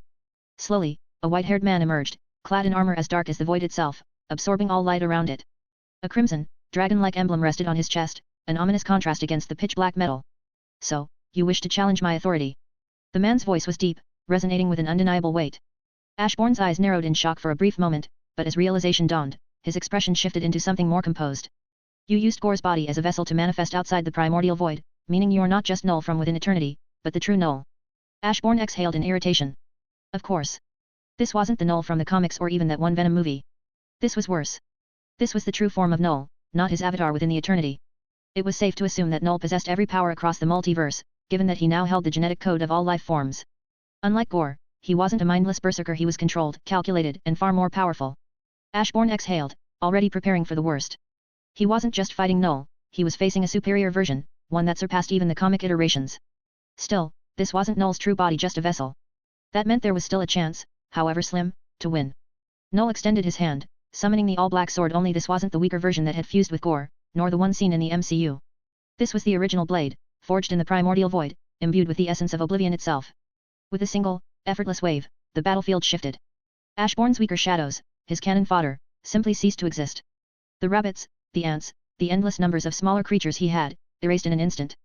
The stronger shadows remained, but they were barely holding together, damaged, and on the verge of disappearing. Weak, Null said, his voice carrying an eerie finality. For a brief moment, Ashbourne's heart skipped a beat, but in the next instant, his eyes turned cold. Without hesitation, he flashed forward, appearing directly before Null while recalling all of his remaining shadows into his own darkness. Supreme Revenge Counter. Ashbourne roared, meeting Null's descending blade head-on. Blood erupted from Ashbourne's nose, gushing from his ears and mouth. His eyes burned crimson, bloodshot from the unbearable strain. He had pushed himself beyond his limits, past what his body should have been able to withstand, for this one attack to land. Boom. The outside trembled. Everything shook. The impact sent devastating ripples cascading through the far shore, warping the very fabric of existence. It was so catastrophic that someone had to step in. A golden giant appeared, standing between eternity and the devastation. His form radiated an overwhelming presence, his massive body glowing with cosmic energy. His chest pulsed with a bright blue light, and his head floated above his shoulders, detached yet controlled. 3 heads adorned his form, though 2 were concealed beneath a veil, leaving only the forward-facing head fully visible. The leftmost head, partially uncovered, revealed only its chin. The golden giant floated toward Ashbourne, gripping the hammer of judgment in his colossal hand. Ashbourne, suspended in the void, barely able to move, watched as his shadows instinctively summoned themselves to shield him. Yes, Ashbourne had one-shot Null. But the cost was staggering. Supreme Revenge Counter, a technique Ashbourne had created himself, was a devastating ability. It took the combined damage he and his shadows had suffered and reflected it back at the enemy, amplified tenfold. However, there was a far more dangerous effect. If Ashbourne's HP dropped below 5% while using the technique, he would forcibly swap HP with the target. In doing so, he would steal 95% of the enemy's HP, leaving them with only 5% remaining. But this technique wasn't just raw force, it was omnidirectional damage. It attacked physically, spiritually, mentally, and even conceptually, a total assault on every aspect of existence itself. Drawbacks: the technique could only activate if Ashbourne physically touched the target. If the enemy's HP vastly outmatched Ashbourne's, then absorbing 95% of it could overwhelm and potentially kill him instead. The enemy, though weakened to 5% HP, was still free to act. And if they were strong enough, that remaining 5% might still be too much to handle. Null hadn't just damaged Ashbourne, he had killed his shadows. Unlike normal defeats where his soldiers could be resummoned, the shadows that Null erased were gone forever. Ashbourne had already been at 1% HP before activating the technique, he had ensured his HP remained at 1%. This meant that Null's HP also dropped to 1% before he suffered the full force of the accumulated damage from billions of shadows. So yes, Null was one-shot. But Ashbourne was left completely drained, unable to move, his body frozen from the unimaginable strain. And now, he could do nothing but watch as the living tribunal stood before him. Ashbourne's frown deepened as he locked eyes with the cosmic judge. The golden giant hovered above him, his face filled with unwavering fury, his massive form casting an inescapable judgment over the battlefield. I have allowed you to act unchecked for far too long, the tribunal declared, his booming voice shaking the very fabric of existence. The hammer of judgment rose high into the sky, crackling with unfathomable power, one that did not merely punish but could erase beings from existence entirely. And then, it fell, aimed directly at Ashbourne. The shadows surged forward, their sheer numbers forming an impenetrable barrier around Ashbourne. But they were nothing before the living tribunal's authority. They were overwhelmed instantly. The hammer of judgment struck Ashbourne dead on, sending him rocketing through the void. Yet, there was no damage. A stunned silence followed. What? The living tribunal said in shock. Comment. 15 comment. Vote. Chapter 12. The hammer of judgment struck Ashbourne dead on, sending him rocketing through the void. Yet, there was no damage. A stunned silence followed. What? The living tribunal's voice trembled with disbelief, his eyes narrowing as he looked down at the hammer in his grasp. And then, it hit him. His cosmic senses expanded, analyzing the battle, tracing back every action Ashbourne had taken. He had done nothing wrong. Or rather, he had been allowed to do everything he did. The balance of existence had indeed been shaken, but most of the destruction had been in self-defense. The tribunal could not pass judgment on a being that had merely fought to survive. A long silence stretched between them as the tribunal deliberated. He could still act. He could throw the hammer aside and erase Ashbourne by sheer force alone. But as he gripped his hammer, considering that very thought, he found that he couldn't. A deep sigh left him. He turned, preparing to depart, yet just as he did his senses flared, catching something. A gateway to the far shore tore open, a rift in existence itself, and from its depths, a force shot forward, aiming straight for Ashbourne. The living tribunal watched, his expression unreadable, contemplating whether to intervene. For a brief moment, he considered ignoring it, letting fate take its course. But in the end, he made his choice. Boom. The hammer of judgment came crashing down, colliding against the incoming force. Don't you dare! The living tribunal roared, his three voices merging into one, his golden aura flaring as he clashed with oblivion itself. But this time, something was different. In the past, the tribunal had bested oblivion, beaten it back into the void where it belonged. This time, oblivion did not flee. The full might of the void surged forth, pressing against the tribunal with an intensity unlike anything before. The tribunal staggered, his grip on his hammer tightening. For the first time in eons, he was being forced back. His rage erupted. You dare! All three heads of the living tribunal spoke at once. The cloth that had long covered the two hidden faces was suddenly torn away, revealing their true forms. And with them, a power unlike anything the multiverse had ever felt before. In the name of the One above all, I revoke your right to ever step beyond the far shore. The living tribunal roared, his three faces glowing with celestial authority as existence itself bent to his decree. Boom! A force unlike any other surged forth, shifting the very laws of reality, binding oblivion and hurling it back into the far shore, a realm from which it should never have emerged. But then, oblivion ignored the laws. Crack! Reality fractured as the primordial void forcefully willed itself back into existence. The tribunal's command, an absolute law upon which the multiverse stood, was shattered as if it were nothing. And in the midst of it all, Ashbourne ran. By now, he could move again, and he was fleeing as fast as possible, wanting nothing to do with a battle of this scale. This was beyond him. You! The living tribunal's rage erupted, golden energy surging as he turned his fury toward oblivion. How dare it! Who was he? He was the law. The absolute force of balance. The cosmic judge of existence. And yet, oblivion was his counterpart. His equal. For too long, oblivion had never fought back with its full might. For too long, it had let itself be pushed away with ease. And the reason? It had never seen the time as right for the end to arrive. A battle that shook existence itself began, as oblivion refused to relent, its will absolute it wanted Ashbourne dead at all costs. The living tribunal, the embodiment of the law of existence, would not allow such a disruption, for no one could defy the balance he upheld. Their clash sent shockwaves rippling across all of reality, shaking the very foundation of creation as forces beyond comprehension collided in an all-out war of cosmic magnitude. Despite his best efforts to remain uninvolved, Ashbourne quickly found himself caught in the chaos. The battlefield was beyond the limits of space and time, stretching across creation. Then, it happened. A deep, resounding crack echoed through the omniverse as fractures spread across the fabric of existence. These weren't mere disruptions in space or time, but something far worse, something that shouldn't have been possible. The omniverse itself, the highest concept of all that was, had begun to break apart. Fun fact, eternity is considered to be an omniverse instead of a multiverse. So, in the comic when Odin tore the fabric of the multiverse, that wasn't a multiversal level feat. And before Ashbourne could react, before he could even consider escaping, one of those cracks expanded and swallowed him whole. The living tribunal, despite noticing this, did nothing. His duty was to the balance, not to individuals, and he would not waste his power protecting someone. His golden gaze remained fixed upon the abyss, unmoved, indifferent to Ashbourne's fate. But then, a sudden burst of golden flames erupted into the void, flooding the darkness with divine radiance. The true form of the Phoenix Force had arrived. Unlike its many lesser manifestations, this was the Phoenix in its purest, most absolute state, and it moved with purpose, reaching out with an unparalleled surge of power, seeking to pull Ashbourne back from the unknown. Yet, despite its immeasurable might, it was too late. For some unknown reason, the crack in reality vanished. Not just the one that had taken Ashbourne, but all of them.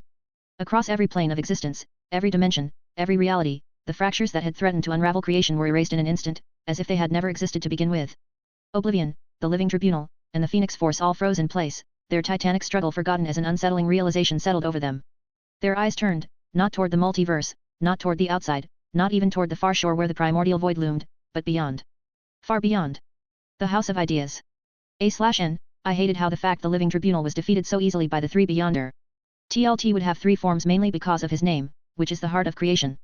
Another thing that is linked to this name is the White Hot Room, also known as the Heart of Creation, which exists beyond everything. The two would be linked, as well as the living tribunal and the true form of the Phoenix Force. Comment. 21 Comment. Vote. Chapter 13. In the sky, a crack in reality split open, distorting the very fabric of existence. From within the rupture, a badly damaged human figure plummeted toward the city below at breakneck speed. The figure crashed into a park with an earth-shaking impact, obliterating the area upon contact and sending nearby civilians hurtling through the air. Before they could hit the ground, a blur of red and blue streaked across the scene. Moving faster than the eye could track, the figure caught each person mid-air, safely placing them far from danger before coming to a stop. His red cape billowed behind him as he hovered in the air, a striking young man with a presence that radiated strength and authority. His eyes glowed faintly, piercing through the thick dust cloud that had risen from the crash. Beyond the haze, his gaze locked onto the unconscious human lying at the center of the crater, motionless and battered.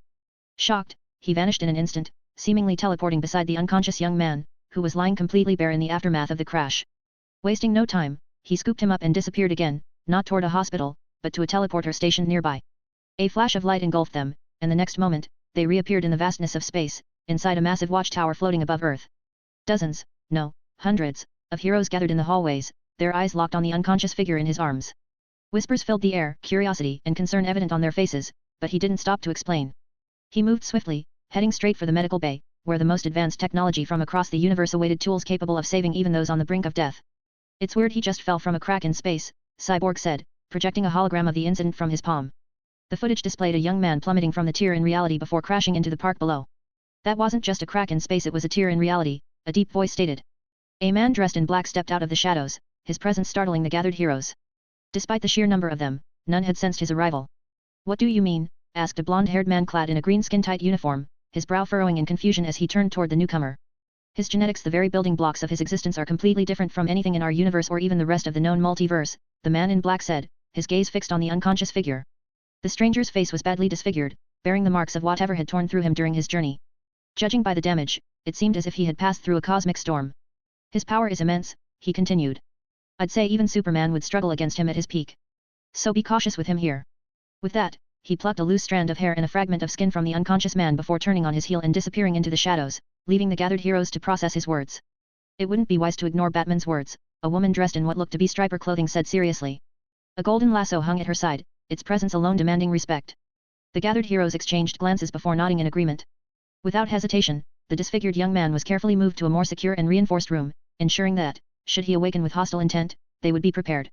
Weird, I can't see, Ashbourne muttered, his voice echoing through the endless void. He should be able to see in absolute darkness, yet all he saw was darkness. He took a cautious step forward, then another, feeling nothing beneath him yet somehow moving forward. Darkness stretched in every direction, thick and absolute, offering no sense of direction or space. He wasn't sure how long he wandered, minutes, hours, or even days. Time felt meaningless here. Just as frustration began to gnaw at him, a faint glow appeared in the distance. A flicker of hope surged through him, and without hesitation, he sprinted toward it. The closer he got, the more the darkness thinned, giving way to soft, golden light. Then, suddenly, his foot met something solid. A strange yet familiar sensation spread beneath him, and as he looked down, his breath caught in his throat. A cloud. His body tensed, realization hitting him like a crashing wave.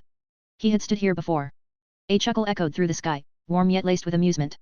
You didn't expect to see me again so soon, did you? Ashbourne turned toward the voice, already knowing who it belonged to. With a heavy sigh, his shoulders slumped. Well, what could I do against the likes of Oblivion? Honestly, all this infinitely greater stuff is getting annoying. That storm I faced between words was way too overpowered. Even with the mother storm trying to absorb it, I still ended up dying, Ashbourne sighed, rubbing his temple before taking a seat in front of the old man. Haha, indeed. It's difficult to wrap your head around, the old man chuckled. But to make it easier, just think of it like this. There's an infinite number of decimal numbers between 0 and 1, 1 and 2, not all infinities are equal. Infinity is everywhere, you're either too strong to notice it, or too weak to notice it, by the way you're not dead. Ashbourne frowned slightly, processing the words, but then something else caught his attention. Wait, you just said I'm not dead? He asked, confusion flickering across his face. Ashbourne wasn't confused about the decimal numbers part. That much made sense. Infinity existed everywhere, it wasn't some abstract concept, but a fundamental part of reality. The issue wasn't understanding infinity, it was dealing with its implications. When one had enough power to destroy a universe, it was easy to assume that being 500 million times stronger would allow them to destroy an entire multiverse. But no, that was just enough to destroy 500 million universes, not the infinite layers beyond them. So the real question was, how strong did Ashbourne need to become for even his weakest shadows to reach heights capable of destroying a universe? How could you multiply 10 and reach infinity? The answer was simple: you couldn't. No matter how much mastery he gained over his power or how much stronger he became, the multipliers his rabbit's shadows received would never be enough to push them into the realm of true infinity or the greater infinities that lay beyond. I'm not dead? Ashbourne asked again, still in shock. He was certain he had died, but to his surprise, he hadn't. Haha, nope, right now, you're in a state of half-death. When you can touch death, truly grasp its complexity, you'll be able to wake up, and as a bonus, you'll gain a massive boost in power. I even helped out by bringing you somewhere where death is far stronger, the old man said with a knowing smile. What do you mean? Ashbourne asked, frowning in confusion. But the old man simply smiled, refusing to answer. Can I at least know why you wanted me to be a shadow monarch? Seeing all the power at my disposal, I can't help but think there's more to your decision than just chance, Ashbourne said, watching the old man closely. If he wasn't going to answer the previous question, maybe this one would get something out of him. The old man paused for a long moment, his expression unreadable. Then, with a small sigh, he finally spoke. When the time comes, you'll understand. Sorry, kid, I'm not trying to act all mysterious or anything. It's just that you have free will, and my words might influence your choices. I don't want that. Ashbourne raised an eyebrow at that response but, after a brief moment of consideration, simply shrugged. Fair enough.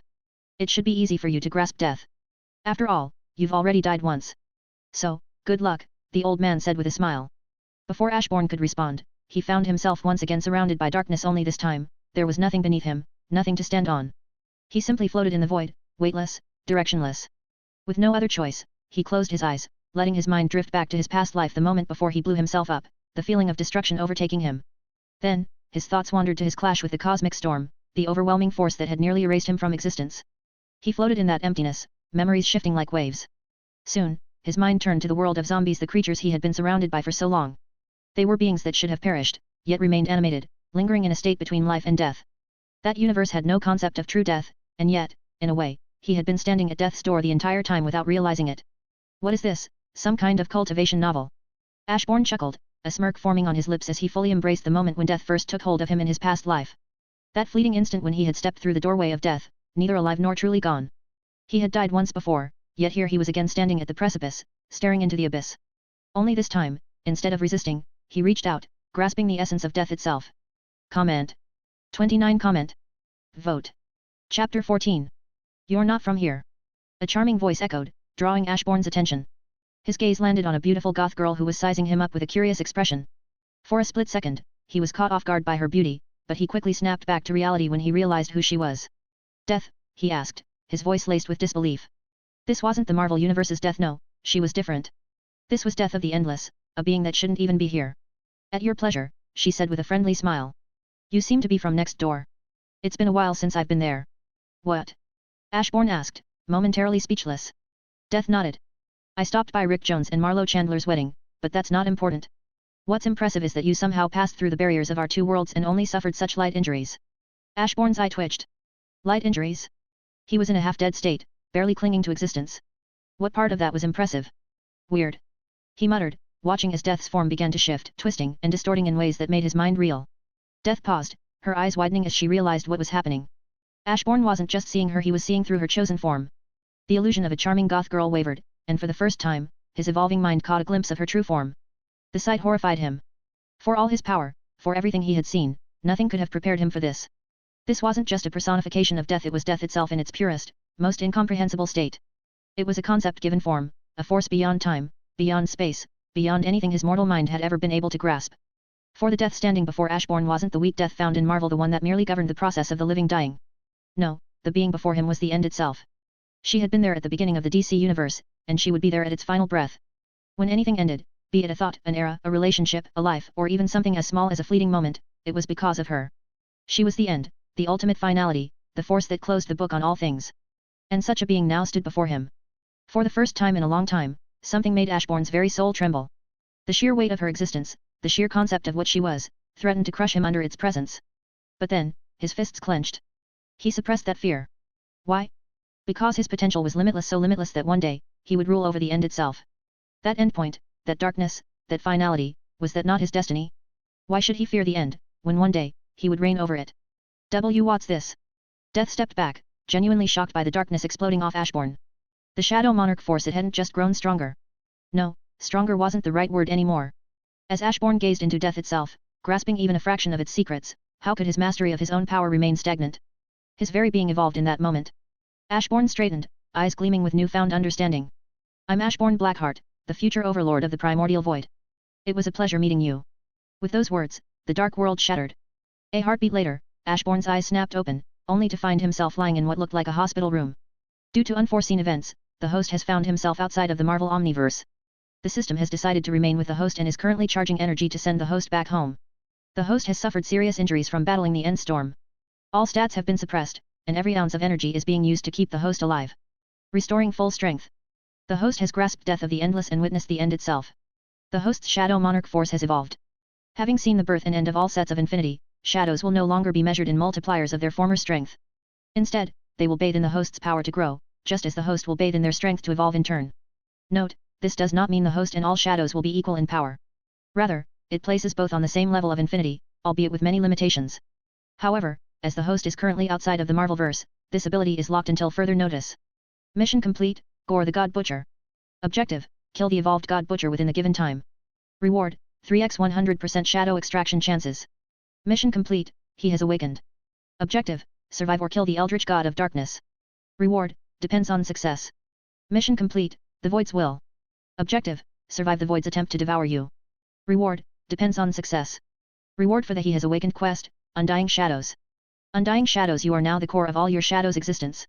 If any shadow is ever killed or erased, they will return to you, and in 1 week, they will be fully reformed and ready for battle once more.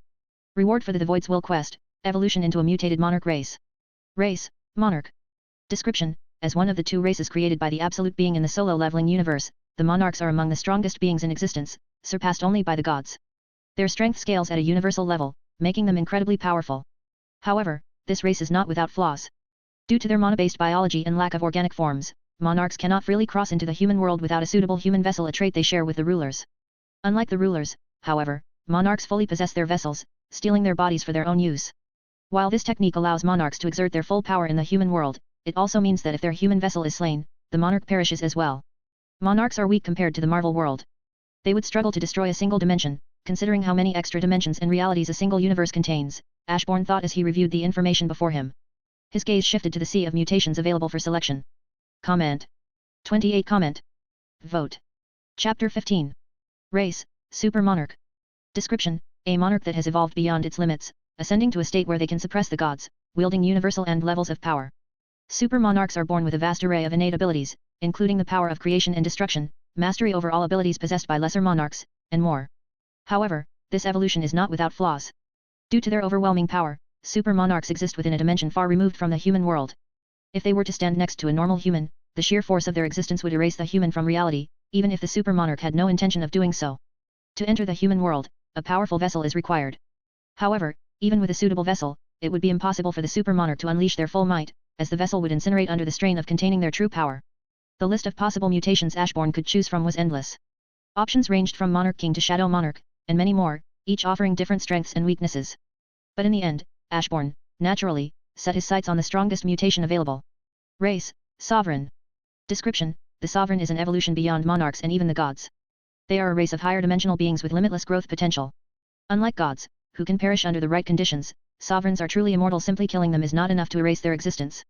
While monarchs require vessels to enter lower dimensions, sovereigns exist between the physical and spiritual realms, allowing them to freely shift between a corporeal and ethereal state with just a thought.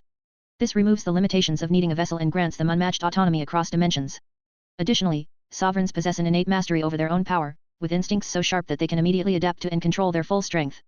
This ensures that, unlike lesser beings, their presence alone will not unintentionally destroy those around them, making them the ultimate rulers of existence.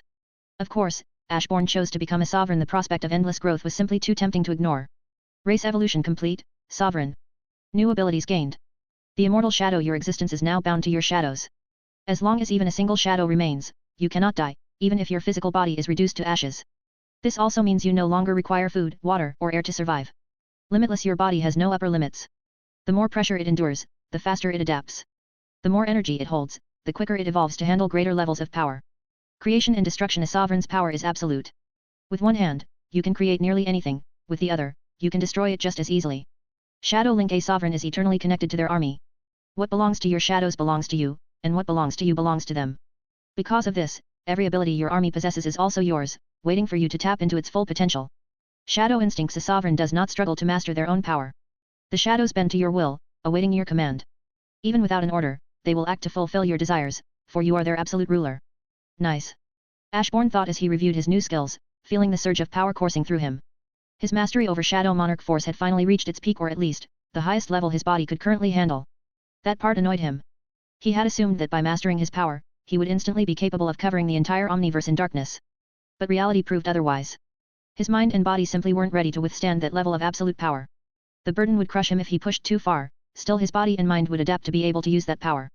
And then, there was the darkness itself, a force with its own will. Until Ashbourne fully conquered and bent it to his command, there would always be limits to what he could achieve. Even without calling upon Shadow Monarch force, Ashbourne was already physically stronger than Thor. In terms of raw power, he could crush Thor effortlessly, with Odin being the only one who could offer him a true challenge. But with Shadow Monarch force? Ashbourne dared to say he could have stood against Gore before he fused with his clones and fought him to a standstill. That alone was terrifying, but what was even more impressive was how much his shadows had grown alongside him. Just as he was reveling in this realization, a sudden voice echoed in his mind. You should lower your charm. Normal humans can't handle it, they'll melt. The words caught Ashbourne off guard, his eyes widening slightly. Only then did he notice the thin veil of flames surrounding his body, holding his appearance from others. You came with me? Ashbourne asked in shock. Yes, when the hammer fell upon you, I left Megamind and fused with you, but I wasn't needed since you did nothing wrong. The Phoenix Force said. Thanks. Ashbourne said before looking at his stats. But before he could even look at his stats window, he saw a new window. Due to the host's current strength, the system has changed a few things. From now on, 1 stat equals infinity. To make things simple, please look below. Infinity normal 1 stats equals 1 asterisk stat. Infinity 1 asterisk stat equals 1, 1 stats are equal to an infinite 1 stat 1 asterisk equals universal level destruction. For every 1 stat, that equals 1 infinite size dimension 1 can destroy.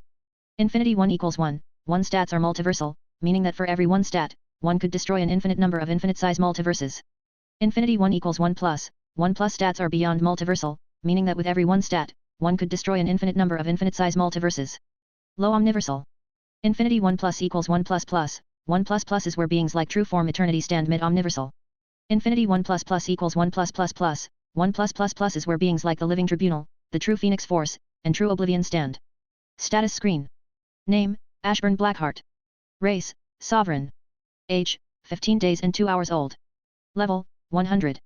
Title, S Undead Slayer, Impossible Killer, Touched the Void, Weak Point Attacker, Triumphant over Adversity, Overlord of Universe 2149. Attributes. Power, 1,000,000 plus, you're currently recovering, current stat, 500 million. Speed, 1,000,000 plus, you're currently recovering, current stat, 500 million. Durability, 500,000 plus, you're currently recovering, current stat, 500 million. Intelligence, 900,000 plus, you're currently recovering, current stat, 500 million. Charm, 100,000, you're currently recovering, current stat, 500 million. Class and skills. Job class, Shadow Monarch. Skills, Shadow Monarch Force, Shadow Inventory, Unwilling, Shadow Weapon Overlord, Detoxification, Tenacity, Longevity, Shadow Mood, Shadow Enhancement, plus 99 self-created skills. Job-specific skills, Shadow Extraction, Shadow Preservation, V3, Shadow Exchange, Monarch's Domain, Shadow Fusing V2, Undying Shadows, the Immortal Shadow. I'm low omniversal. I wonder what's the strongest being I could turn into a shadow.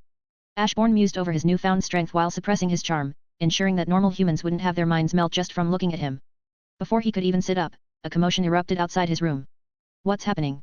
The voices of multiple people reached his ears as the door burst open, and a group of DC heroes entered, expressions uneasy and tense. Through the thin veil of fire surrounding him, Ashbourne easily saw Cyborg, standing at the forefront, along with several others who had gathered. The flames covering Ashbourne's body vanished as he stood up from the bed, stretching his limbs. His newfound power coursed through him, making it feel as if he were inhabiting an entirely new body. The sensation was exhilarating, but what excited him the most was the fact that he had finally unlocked comic awareness, a passive ability that allowed him to just know things as long as his mind could handle the influx of knowledge. It was as if the entire sequence of events from the moment he arrived in this world had always been there, simply waiting for him to notice. Every detail, every action, and every thought that had surrounded him was now clear in his mind. With a casual roll of his shoulders, he looked at the heroes and spoke. Comment. 21 Comment. Vote. Chapter 16. Thanks for saving me. It would have been a pain if I landed in Lex's hands or something. His tone was light because even in Lex's hands, he had nothing to worry about. No problem, but can we get some information from you? You just fell out of the sky, the Flash asked, his tone light but laced with curiosity. Ashbourne nodded slightly, acknowledging the request. I was sucked into a crack between our two worlds. There, I fought a void storm, and well, let's just say it beat me up pretty badly. But in the end, I managed to devour it. If I hadn't, it would have followed me here and wreaked havoc on your world. He spoke casually, as if he hadn't just described an apocalyptic battle, but his words left an uneasy silence in the room. As he finished, his eyes flickered around, finally noticing his armor was missing. By the way, you guys didn't happen to see my armor? It's all black and gives off a dark aura visible to the naked eye, Ashbourne asked, glancing around the room. The heroes exchanged looks before shaking their heads. You were naked when we found you, Green Lantern said with a frown. Ashbourne shrugged. It's bound to show up eventually. He glanced down at the simple robes covering him. With a thought, darkness engulfed him, and when it faded, his clothing had transformed a near-perfect replica of his level XX gear, its intricate black and silver patterns reflecting the light in an eerie but elegant manner. Should we be worried about the armor? Shazam asked, feeling uneasy about how it had been described. I don't think so, Ashbourne replied with a shrug. But whoever finds it might get a huge strength boost. I can't say if that power would come with side effects, though I've never let anyone other than myself use it. The heroes exchanged wary glances, but before they could ask anything else, Ashbourne simply raised a hand in a casual wave. Well, peace. With that, shadows engulfed him, and in the blink of an eye, he vanished only to reappear in the middle of a busy street, surrounded by civilians of planet Earth. He took a deep breath, happy to smell something other than rotten flesh, the good old smell of pollution, how he had missed it. So, do you want to stay fused with me, or would you rather leave and walk around? I can help your body of fire take the form of flesh, Ashbourne asked casually. The Phoenix Force, residing within him, paused for a moment before finally agreeing. Flames gathered in his palm, swirling with an otherworldly intensity.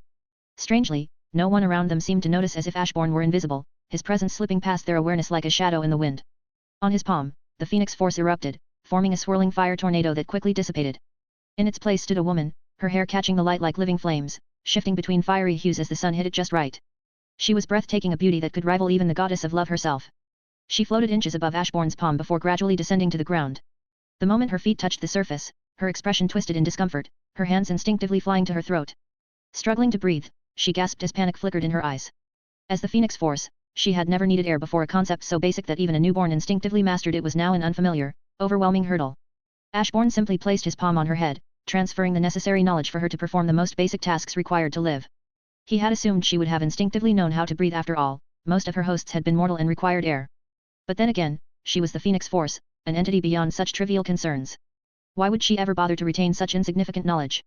Looks like it's hard for a god to play a mortal, that's embarrassing, Ashbourne said, covering his mouth to suppress his laughter. The Phoenix Force shot him a glare, clearly annoyed. Determined to reclaim her dignity, she attempted to stand only to immediately stumble, realizing she also needed to learn how to walk. Annoyed, she connected to the nearby humans, quickly copying the knowledge they had accumulated over a lifetime. The next moment, she stood effortlessly, adjusting with ease. However, she frowned as she noticed the state of the dress she had created for herself. It was wrinkled and unkempt, something she clearly found distasteful. You mortals are born so weak that even surviving is a struggle, she muttered, irritation lacing her tone. With a careless step forward, her clothing became as clean as new. Not everyone is lucky enough to be born with the power to reshape existence, Ashbourne replied, walking beside her. Then again, that kind of power comes with chains. Maybe it's an equal trade-off. The two strolled through the bustling streets, yet not a single human seemed to acknowledge their presence. Even though no one could sense them, the people instinctively moved aside, parting like water around them, allowing them to walk undisturbed. How long until we return home? I sensed that system of yours when I fused with you. I didn't realize who was behind you until then. The Phoenix Force spoke lightly. Who? Ashbourne asked, frowning in confusion. The one above all, she said with a sigh. The answer was so simple. Of course, the tribunal couldn't judge you because you were acting under the will of the creator of all things. Ashbourne stood there, stunned. So, that old man I met, was him? He asked, still trying to process the revelation. She nodded. He takes many forms. A random homeless man on the street could just as easily be him, she said with a deep sigh.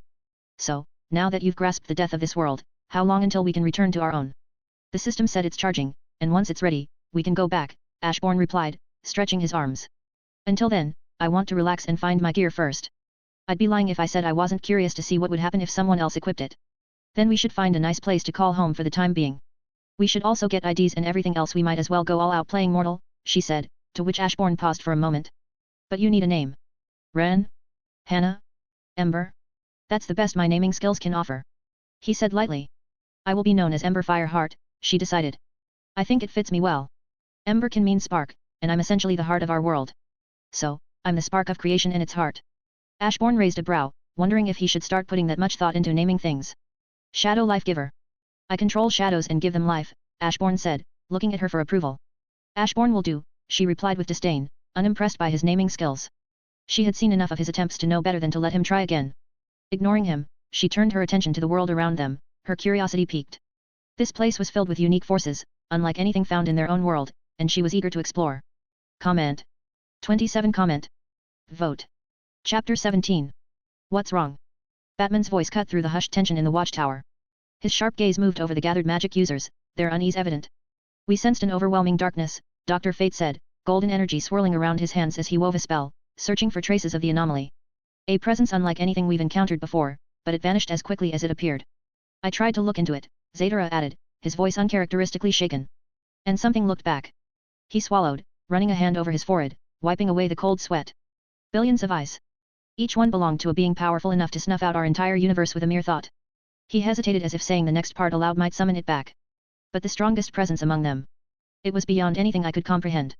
I fear even the true forms of the gods would bow before it. Where is the person Superman brought in a few days ago? Batman asked, his tone sharp as his gaze swept over Shazam and the others. We were just about to report, Green Lantern Hal Jordan said, his frown deepening. He teleported away using some kind of dark energy, he's most likely the presence they sensed. Batman didn't waste another second listening. Without a word, he turned on his heel and strode toward the nearest console, pulling up surveillance footage from the room where Ashbourne had been. His fingers moved swiftly across the interface, fast-forwarding through the recordings until the screen played back everything that had transpired. His jaw tightened as he watched. His eyes narrowed. Then, without hesitation, he turned his attention toward Earth. He's either still on our Earth or has moved to another one. Everyone needs to work together to find him, Batman ordered before swiftly teleporting back to Earth. Without wasting a moment, he began scanning Gotham, his city, searching for any trace of Ashbourne. I've never been to California, but I'm pretty sure there wasn't a city called Jump City, Ember remarked, arms crossed as she observed the unfamiliar skyline. Ashbourne stood beside her, taking in the city that didn't exist in either Marvel or his previous life. Should have gone to New York, right? I just did a random teleportation, he mused. She nodded, giving him a knowing look. Sighing, Ashbourne was about to open a portal when something caught his eye, an explosion erupting in the distance, flames licking the sky as the sounds of chaos filled the air. This is New the Fearsome Five, robbing a bank, a green cheetah-like figure called out, sprinting toward a man with a single, glowing eye and 4 others. Without hesitation, the one-eyed man fired a devastating energy beam, slicing through nearby cars like they were paper. Raven, they're all yours, the green cheetah shouted to the gothic-clad girl hovering ahead. But Raven wasn't paying attention. Her mind was elsewhere, drawn to something far more disturbing, the overwhelming darkness she had sensed just appearing within the city a moment ago. She had always believed her own power was something formidable, something to be feared. But compared to whatever she had just felt, her darkness was nothing. Boom. Her momentary distraction cost her. A sudden blast struck her mid-air, sending her crashing to the ground. Seizing the opportunity, the Fearsome Five wasted no time, disappearing into the chaos before anyone could stop them. I told you luck was on our side, a girl named Jinx laughed as the Fearsome Five disappeared, teleporting away in a flash. Beast Boy shifted back into his human form and hurried to check on Raven. To his relief, she was okay. She pushed herself up, brushing off the dust, and muttered an apology to him and the rest of the Teen Titans.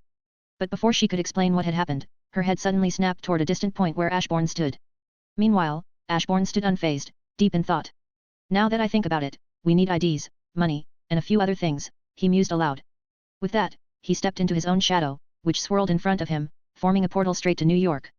We could just mind control people to give it to us, Ember suggested nonchalantly, leaving Ashbourne momentarily speechless. Before he could respond, the two vanished into the swirling darkness of the portal. Just as it was sealed shut, Raven appeared in the sky, her gaze locking onto the shadow portal disappearing. A deep unease settled over her. Meanwhile, Ember spoke again in New York. By the way, you do realize someone manipulated probability to make sure you ended up in Jump City? Ashbourne raised an eyebrow at that.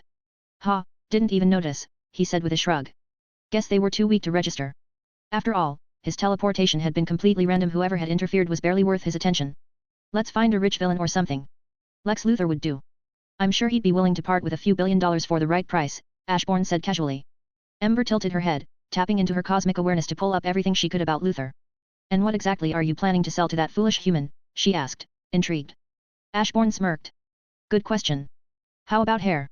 Ember stared at him, caught between amusement and exasperation.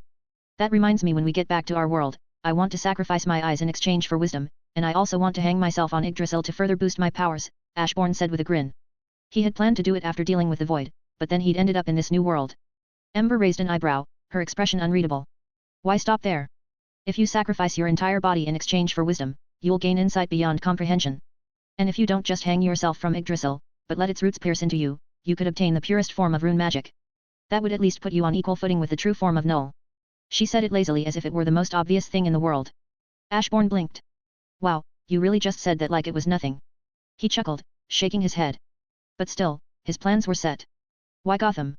Ember asked blankly as she surveyed the dark, foreboding city they had found themselves in. Ashbourne smirked. Well, this city practically calls to me.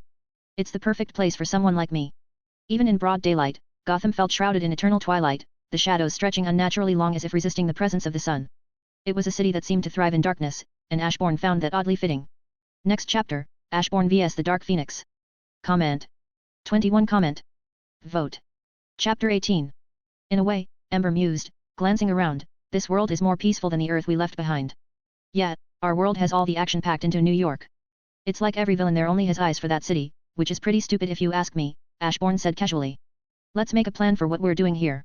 The first thing is Ember suddenly stumbled, her stomach letting out a loud growl. A wave of weakness washed over her, and she nearly lost her balance. Ashbourne raised an eyebrow. You're hungry. Without hesitation, he held out his palm, and after a second, a bag emerged from his shadow. What do you want to eat? Ashbourne asked, watching as Ember eyed the bag with curiosity. She paused for a moment before answering, I always wanted to try those burgers. Ashbourne nodded, pouring his energy into the bag before pulling out a freshly made burger, still warm as if it had just been cooked. Ember took it, inspecting it for a second before taking a bite. She had seen Ashbourne eat these before, and now that she had the chance, she couldn't help but wonder what was so special about them. Ember closed her eyes, letting her newly acquired sense of taste fully process the flavors. Her taste buds broke down each ingredient, analyzing the textures and combinations that made up the burger. But the moment she understood what she was eating, she spat it out, her expression twisting in pure disgust and outrage. You dare feed me bugs, she snapped, her fiery eyes burning with indignation. Ashbourne blinked, momentarily confused, before realizing what she meant. Pretty much every food humans eat has some form of bugs in them, he said with a casual shrug. It's best not to think about it. Ember's face darkened in horror as she immediately used her comic awareness to fact-check his claim. The more she saw, the more appalled she became. Plus, you're like part chicken, right? Don't you eat worms or something? Ashbourne teased, a smirk playing on his lips. The remains of the burger in Ember's hands instantly crumbled to dust. Flames erupted around her body, her golden eyes blazing with fury as she glared at him. Call me a chicken one more time. I am the Phoenix Force, she snapped, her voice filled with righteous indignation. Oh? Is this the Dark Phoenix I'm facing? Ashbourne mused, tilting his head mockingly. How did you get corrupted by a few insects? With that, Ember's flames surged violently, the air around them warping from the heat. I knew it, Ashbourne said, completely unfazed by her rage. Instead of being concerned, he observed her closely, noting the subtle shifts in her energy. As he suspected, she had grown stronger. She had tapped into the forces of this new omniverse, using them to enhance her power. The realization only fueled Ember's fury. It wasn't just that Ashbourne had provoked her, it was why. He had deliberately enraged her just to test her strength, treating her like an experiment rather than an equal. And on top of that, she was still starving. Her patience snapped. Without hesitation, she lunged forward, determined to put Ashbourne in his place. Here. Just as Ember moved to strike, she hesitated, her eyes narrowing as Ashbourne casually pulled a golden red apple from his bag and held it out to her. She paused, eyeing him suspiciously before snatching it from his hand. Taking a cautious bite, her rage evaporated instantly, replaced by wide-eyed amazement. The apple's flavor was unlike anything she had ever tasted, a perfect fusion of sweetness and spice that sent a pleasant shiver down her spine. Wait, you can create entirely new kinds of food? She asked, staring at the bag in disbelief. A moment ago, she had been ready to burn Ashbourne to ash, but now, her curiosity had completely overtaken her anger. I guess so. Makes me wonder what I could create if I put in enough energy to rival a city, Ashbourne mused. Testing the thought, he poured an immense amount of power into the bag, the equivalent of a city's energy, while picturing chocolate. A moment later, he reached in and pulled out a chocolate bar. Snapping it in half, he handed a piece to Ember, who took it with hesitant intrigue. Ember took a bite of the chocolate, and the moment it touched her tongue, she froze. Her pupil shrank, and in an instant, her entire life flashed before her eyes. She stood motionless for so long that Ashbourne, mid-motion about to take his own bite, lowered the chocolate and raised an eyebrow. Are you, all right? He asked, watching her carefully. Her eyes flickered slightly as she returned to reality, locking onto Ashbourne. For a brief moment, she just stared at him in silence, processing what had just happened. Then, with sudden and terrifying intensity, she whispered a single word. Chocolate. Before Ashbourne could react, she roared, chocolate, and with a single punch, sent him rocketing across the city. Without hesitation, she snatched the untouched piece from his hands and devoured it like a starving nomad discovering an oasis. Each bite was consumed with reckless abandon, her previous composure completely shattered. More. Chocolate. Chocolate. Chocolate. Chocolate. Ember's voice boomed as flames erupted from her body, shaking the entire multiverse. Her once fiery red hair darkened, her aura twisting and warping under the sheer force of her hunger. This was no longer just the Phoenix Force, this was the Dark Phoenix unleashed. All this, over stupid chocolate. Ashbourne muttered weakly, coughing up a mouthful of blood. His vision blurred as he slowly glanced down at the gaping hole in his stomach. Shadows slithered around him, instinctively moving to repair the damage, but even they seemed sluggish under the oppressive energy Ember was releasing. No, this cursed city had something to do with it, he muttered, his mind racing as he tried to make sense of the madness unfolding before him. That one attack would have one-shot me if I wasn't immortal. Warper? All sight? Why are you guys just standing around? Ashbourne called out, his gaze darting to his shadows. By now, they shouldn't have needed his command to act, so why weren't they moving? All shadow soldiers were erased during the battle with the storm. Due to the host acquiring the skill Undying Shadows, and the host's current injuries, all shadow soldiers are locked away until the host fully recovers, the system informed him. Ashbourne clicked his tongue in frustration, but he didn't have time to dwell on it. In the blink of an eye, he leaped back just in time to dodge Ember's grasping hand as it closed around empty air where his neck had been a heartbeat ago. No gear, I'm in a weakened state, and I have no shadow soldiers. His lips curled into a smirk. Well, let's dance. Without hesitation, he shot into the sky, moving at a speed that tore through the air like a sonic boom. As he ascended, he tightened his grip on the bag in his hand, his last bargaining chip. Ember's burning gaze followed the bag, her obsession overriding all reason. With a furious roar, she rocketed after him, flames exploding from her body as she tore through the atmosphere in pursuit. Arise! Ashbourne's voice echoed through the entire city, resonating with a power that shook the very foundation of Gotham. In that instant, his mortal guise vanished, replaced by a divine form so overwhelming that it could charm even the coldest of hearts. Across every graveyard, from the bodies of humans to the smallest insects, even the creatures lurking beneath the waters, they all stirred, rising from death itself. The entire city was now under his shadow. Just as Ember's outstretched hand nearly reached him, Ashbourne switched places with one of his newly summoned shadows. Ember's fiery fist crashed into something, but it wasn't Ashbourne. A shadow.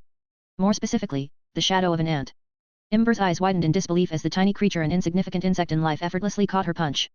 The force of her attack should have shattered mountains, yet the ant remained unmoving, gripping her hand with absolute authority. Just because I might be weak right now, Ashbourne's voice drifted through the air, soft and composed, yet carrying an undeniable weight. Ember turned her gaze to a nearby rooftop. There he stood, hands casually tucked into his pockets, his expression unreadable. Doesn't mean my shadows are. Comment. 21 comment. Vote. Chapter 19. As soon as the shadows rose, they surged with power.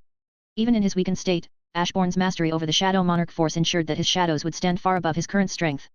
Though these newly summoned shadows had yet to bask in his darkness and fully evolve, the sheer depth of his control alone propelled them to unfathomable heights light years beyond Ashbourne's present condition. But the Phoenix Force. It was the nexus of Alchemic energy, a power that transcended mere strength and bordered on the divine. In the DC universe, another force held sway over reality, the emotional electromagnetic spectrum. What was that, you ask? The emotional spectrum was an omnipresent energy field, fueled by the raw emotions of all sentient beings across existence, one of the 7 fundamental forces of this universe. It was the very foundation of power for the Lantern Corps, each color representing a distinct force of will, fear, rage, love, and beyond. So, the real question was, what would happen if the Phoenix Force, the cosmic fire of rebirth and destruction, absorbed not just the emotional spectrum of this universe, but of the entire omniverse? The thought alone was terrifying, but she was doing just that, aiming to be the nexus of the emotional spectrum. Ember's mortal form began to deteriorate, her flesh melting away to reveal a body of pure, raging fire. But before she could fully shed her human shell, Ashbourne acted. With a flick of his wrist, he tossed a chocolate bar into the sky. Like an addict drawn to their vice, the Phoenix Force halted its self-destruction, instinctively healing its mortal body as it rocketed forward, snatching the chocolate from the air. But she never got the chance to taste it. In an instant, Ashbourne appeared behind her, his grip tightening around her throat. Before she could react, he hurled her down, sending her crashing into the earth with a force that shook the city. Even as she hit the ground, Ashbourne didn't hesitate. He reached out, his power surging as he absorbed the corruption that had overwhelmed her. Ember's flames exploded outward, instinctively fighting back against Ashbourne's grasp. The heat was immense, scorching everything in its path, but Ashbourne didn't flinch. Her fire burned him, searing his skin, but he ignored the pain, his eyes locked onto hers as the Phoenix Force slowly regained its reason. Bit by bit, the madness faded. And then, in an instant, the flames vanished. Ashbourne let out a deep sigh, stepping back as his wounds were consumed by darkness, healing as if they had never existed. With a flick of his fingers, shadows wrapped around Ember, ensuring her modesty before disappearing, leaving her fully clothed once more. Sorry, Ember muttered, unsure of what to do after what had just happened. Ashbourne let out a tired sigh, stretching his neck as he considered what to do with her. This city is pretty cursed, so maybe we should stay here for a while, he said, rubbing his chin thoughtfully. Might help you toughen up that weak mind of yours. That was pretty embarrassing. Ember's face flushed red with humiliation.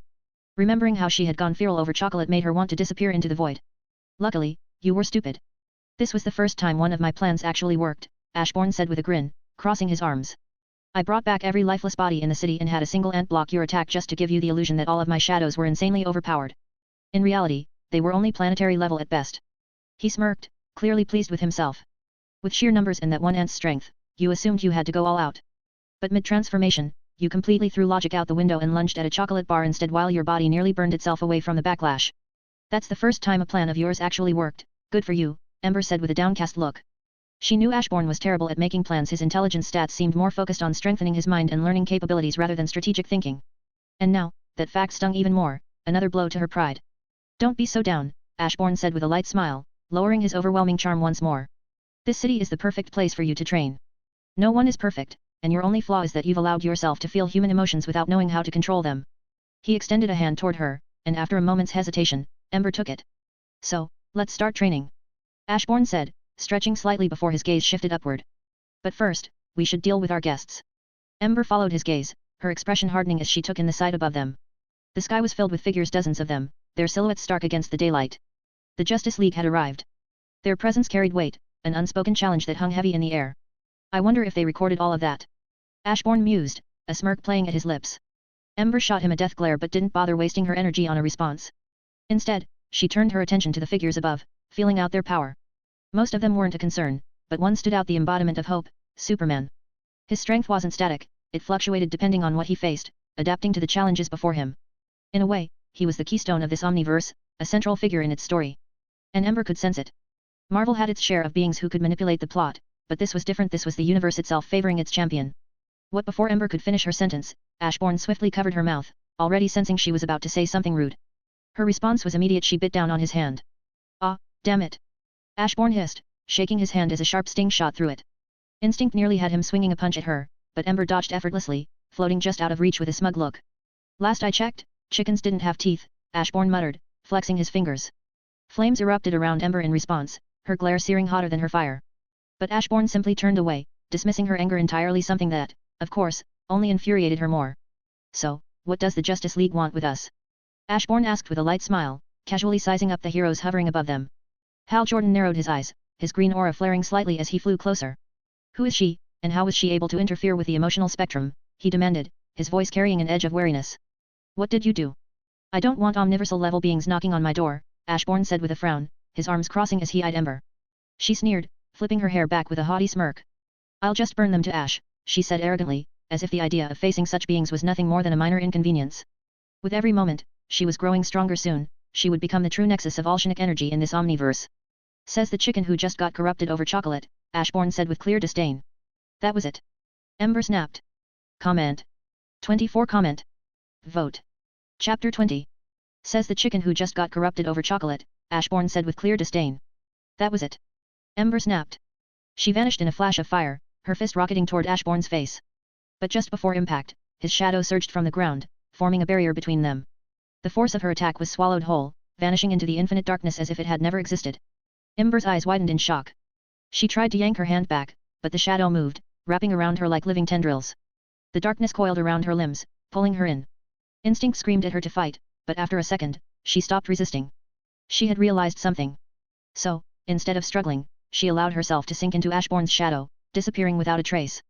The Justice League, however, wasn't about to stand by and let something so ominous unfold before their eyes. Without hesitation, the Justice League surged forward to intervene, determined to save Ember from whatever darkness had just consumed her. But before they could reach her, a golden light flashed, and Dr. Fate appeared in their path, raising a hand to halt them. He's absorbing the corruption he missed, Fate stated calmly, his voice carrying an authority that made even the most headstrong heroes pause. If you interfere now, you'll disrupt the process. More importantly, you're also weakening her connection to the emotional spectrum. If she experiences too many uncontrolled emotions, she could easily fall back into that dark, destructive state. Ashbourne gave a slight nod of acknowledgement, though his attention remained on the process at hand. Pretty much, Ashbourne said with a shrug. Emotions are still new to her, so it's best to start off with training wheels. His gaze swept over the gathered heroes before he tilted his head slightly.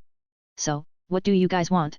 Batman stepped forward, his expression unreadable beneath the cowl, but his voice was firm. You are an unknown, highly powerful being walking the earth with control over darkness. We can't ignore your existence when it could pose a threat to everyone. Ashbourne sighed, rubbing the back of his head. Don't worry, I'm a reasonable man. I just plan to relax here on Earth until I recover my full strength. Then I'll leave your omniverse and return to mine. His tone was casual, as if this entire situation was nothing more than a minor inconvenience.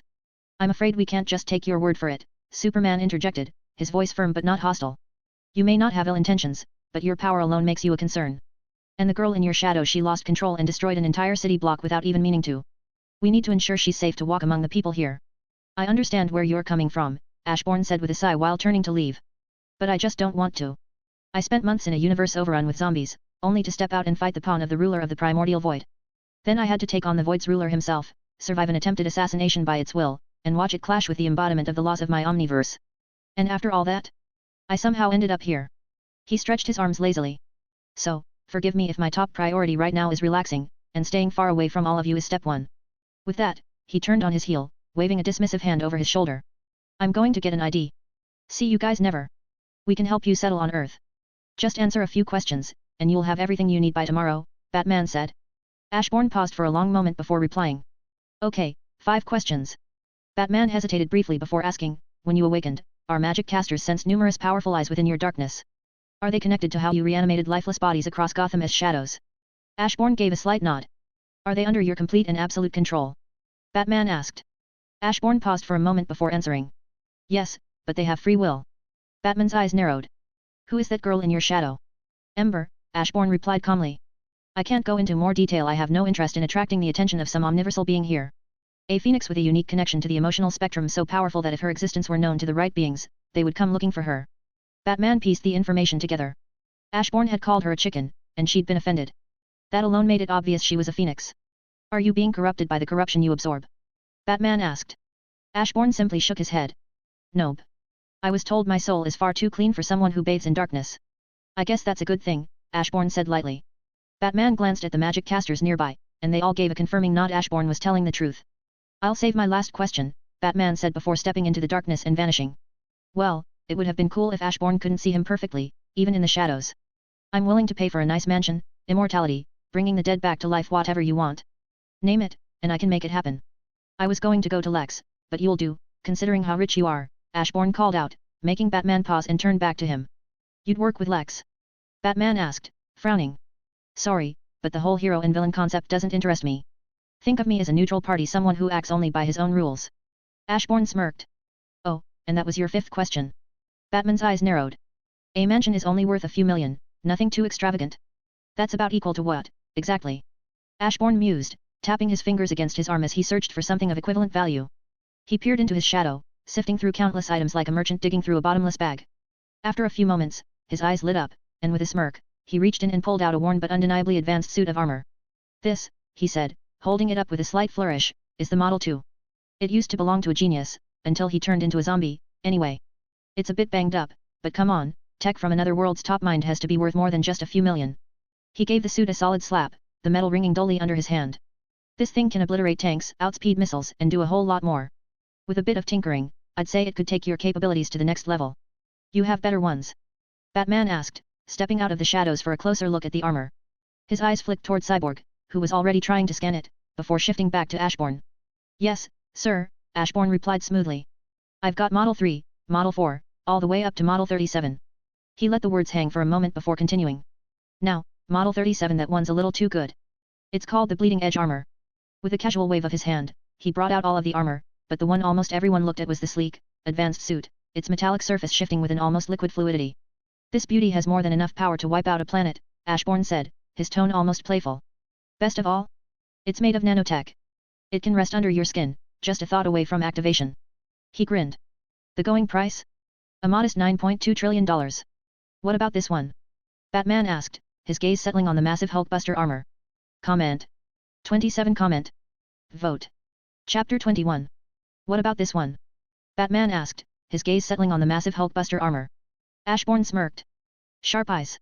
In my omniverse, there's someone called the Hulk, a powerful hero who only gets stronger the angrier he becomes. As you can imagine, that kind of power can get out of control. He gestured toward the towering suit of armor. This is the Hulkbuster. But not just any Hulkbuster, this one wasn't built to fight just any Hulk. The average Hulk is already planetary level in strength, but this was designed to take on World War Hulk. A version of him so powerful that his very footsteps could shatter the earth. Ashbourne slapped the armor with a metallic clang. The price for this big guy? A cool $800 trillion. 800 trillion. The sheer number sent a ripple of shock through everyone present. Ashbourne simply nodded, completely unfazed. I mean, World War Hulk went toe-to-toe with Thor while he had the Odin Force. At that point, Thor was already beyond universal in power, Ashbourne mused. So yeah, this armor could easily destroy the universe if you're not careful. He paused, tilting his head in thought. But how would a punch destroy the universe? Oh right, Hulk did crack reality with a punch that one time. He chuckled, recalling the absurdity of that comic moment. The thought lingered in his mind. If a normal Hulk could do that, could he? Meanwhile, through the telepathic link Martian Manhunter had established, Cyborg's voice reached Batman's mind. Batman, there's a force field around the armors. Every time I try to scan them, my system just keeps pulling up my search history. He's toying with me. Batman's eyes flicked toward Cyborg for a brief moment before shifting back to the Model 2 armor, his expression unreadable as he processed the information. Where's Model 1? Batman asked. Ashbourne smirked. Sharp eyes. You see, the man who built this armor put together Model 1 in a cave, using scrap. He let the words hang for a moment before continuing. And yet, despite that, it's not too far behind Model 2. The guy was a genius. Makes me wonder, if you'd be able to live up to his skills while using the armor he threw away since, you know, you can't afford the better ones. Batman's eye twitched slightly. Oh, but if you're not interested in the armor, Ashbourne added, holding up a small metallic piece, I also have vibranium. Go ahead, shoot at it. Cyborg, still irritated by Ashbourne's earlier trick, narrowed his eyes. Without hesitation, his arm shifted into an energy cannon, and he fired a blast at the metal in Ashbourne's palm. Everyone watched in shock as the vibranium effortlessly absorbed the kinetic energy of the attack, the blast vanishing as if it had never existed. The piece of metal remained untouched, completely unfazed. This here is vibranium, Ashbourne said with a smirk, holding up the metallic piece. It can absorb, store, and release massive amounts of kinetic energy. Back in my world, it was only the fourth strongest metal. My armor, on the other hand, is forged from a mix of every ore my omniverse had to offer. He coughed. Anyway, I'm selling this for 10 million per gram. Flash blinked. Isn't that a bit too expensive? Is it? Ashbourne tilted his head. Isn't red diamond worth somewhere between $1 to $12 million per gram? I thought I was being nice, especially considering this can cut through even Superman. That last statement made everyone's eyebrows rise. Their gazes instinctively flicked toward Superman, then drifted toward the stripper, I mean Wonder Woman, whose tiara had also been known to slice through Kryptonian flesh. You're saying this vibranium is as strong as Amazonium? Wonder Woman asked, intrigued. Ashbourne shook his head. Amazonium is only as powerful as it is because of magic. Vibranium, on the other hand, is this strong without magic. He paused for effect before continuing, and more importantly, vibranium can be combined with other ores to create what was once considered the strongest metal in existence, though now, it's only the third strongest. To emphasize his point, Ashbourne casually pulled out Captain America's shield, the iconic red, white, and blue reflecting under the light. This shield can withstand just about anything, Ashbourne said, turning it over in his hands. To destroy it, you'd need to be Skyfather level or higher, in other words, above multiversal. His eyes flicked around. Since this omniverse works differently from mine, I'll put it simply, nothing in this multiverse can destroy this shield. Maybe if it comes from the fourth dimension or higher it might. To demonstrate, he casually tossed the shield toward a wall. Everyone watched as it ricocheted off multiple surfaces with precise, physics-defying accuracy before flying straight back into Ashbourne's hand. This here is the third most durable metal in my omniverse, he continued, spinning the shield between his fingers. So, $40 quintillion, or something of equal value. Any takers? He scanned the room, waiting to see if anyone dared to make an offer. How powerful is his armor? Batman wondered. If Ashbourne's armor was ranked number 1 in his omniverse, and he believed that nothing in this multiverse could destroy the shield which was ranked 3rd in his omniverse, then just what was his armor capable of?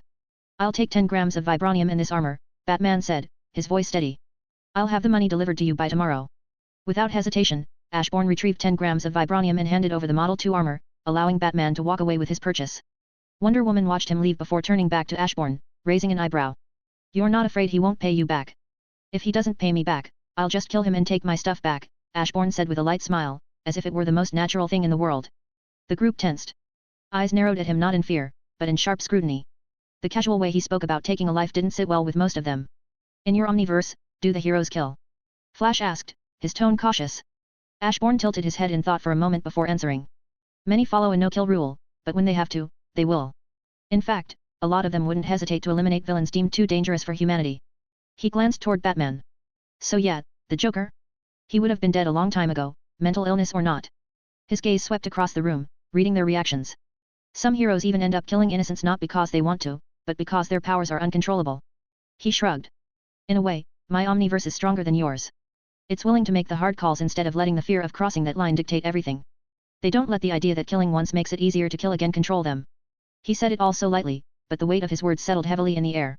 Ashbourne recalled a comic where Wolverine had killed a young mutant who had just awakened his powers. The kid hadn't even had a chance to understand what was happening to him. Before ending his life, Wolverine had shared a drink with him, one last moment of humanity before delivering the inevitable. Marvel had its fair share of heroes with a no-kill rule, but it also had plenty who wouldn't think twice about pulling the trigger. Deadpool, Punisher, Ghost Rider, Wolverine, Moon Knight. His thoughts suddenly halted. Wait. His shadows contained countless warriors, monsters, and legends, but one name was missing. Ghost Rider. The heroes remained silent, their expressions darkened by Ashbourne's words. They all knew the truth: killing was the easier way. If they executed someone like the Joker, countless lives would be spared, and Gotham would undoubtedly be safer. But once they crossed that line, wouldn't it be easier the second time? And the third? Until eventually, they weren't heroes anymore, they were tyrants, deciding who lived and who died. No matter how much sense Ashbourne's world made, they refused to believe that true heroes killed. There was always another way, no matter how difficult it seemed. Breaking the silence, Ashbourne smiled.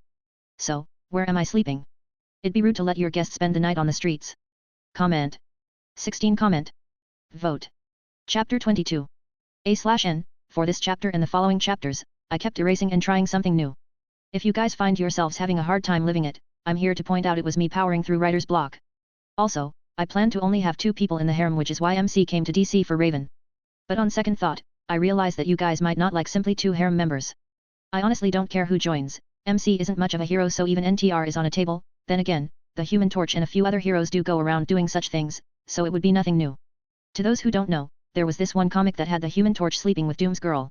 Susan Storm is well known for cheating on Reed Richard, and Jean Grey is also a cheater, but the most messed up to me would be Gwen Stacy cheating on Spider-Man with the Green Goblin and having his twins, and the list goes on. Then again, Spider-Man is always having girl problem. Like how MJ got stuck in a different dimension. I don't even want to explain that one. Poor Spider. So, what was the whole chocolate thing about? Back at the Watchtower, Green Lantern, Superman, Wonder Woman, Flash, and Martian Manhunter observed Ashbourne as he tapped away at a computer, sifting through the vast expanse of the World Wide Web in search of anything useful. With Ashbourne staying the night at the Watchtower, the Justice League's heavy hitters had decided to remain as well, just in case. I have this bag that can create food based on whatever I picture as long as I pour enough energy into it, Ashbourne said lazily, his fingers tapping away at the keyboard. I made a chocolate bar and infused it with the energy equivalent to an entire city. So, it ended up as some godly tier chocolate that overloaded her pleasure senses or whatever, and she went crazy. His search continued. He scoured the internet for important things: One Piece, Naruto, Dragon Ball, only to be met with disappointment. They didn't exist here. Flash suddenly appeared at his side. What are you looking for? Anime. Ashbourne sighed, rubbing his chin. But this omniverse doesn't have it. He paused, his mind working through a realization. Though, if what I think I know about Infinity is true, that means somewhere out there in the multiverse, the anime I want does exist. Are we just gonna ignore the fact that he has a bag that can create godly food? Green Lantern asked, baffled that no one seemed particularly concerned about this. The green guy has a point, Ashbourne said, turning away from the computer. 5 minds are better than 1. So, how about you all come up with some crazy ideas? I want to see just how ridiculous the stuff I can create. With a casual motion, he reached into his shadow and pulled out the bag. Flash shrugged. Alright, how about pizza that tastes amazing but also helps you lose weight?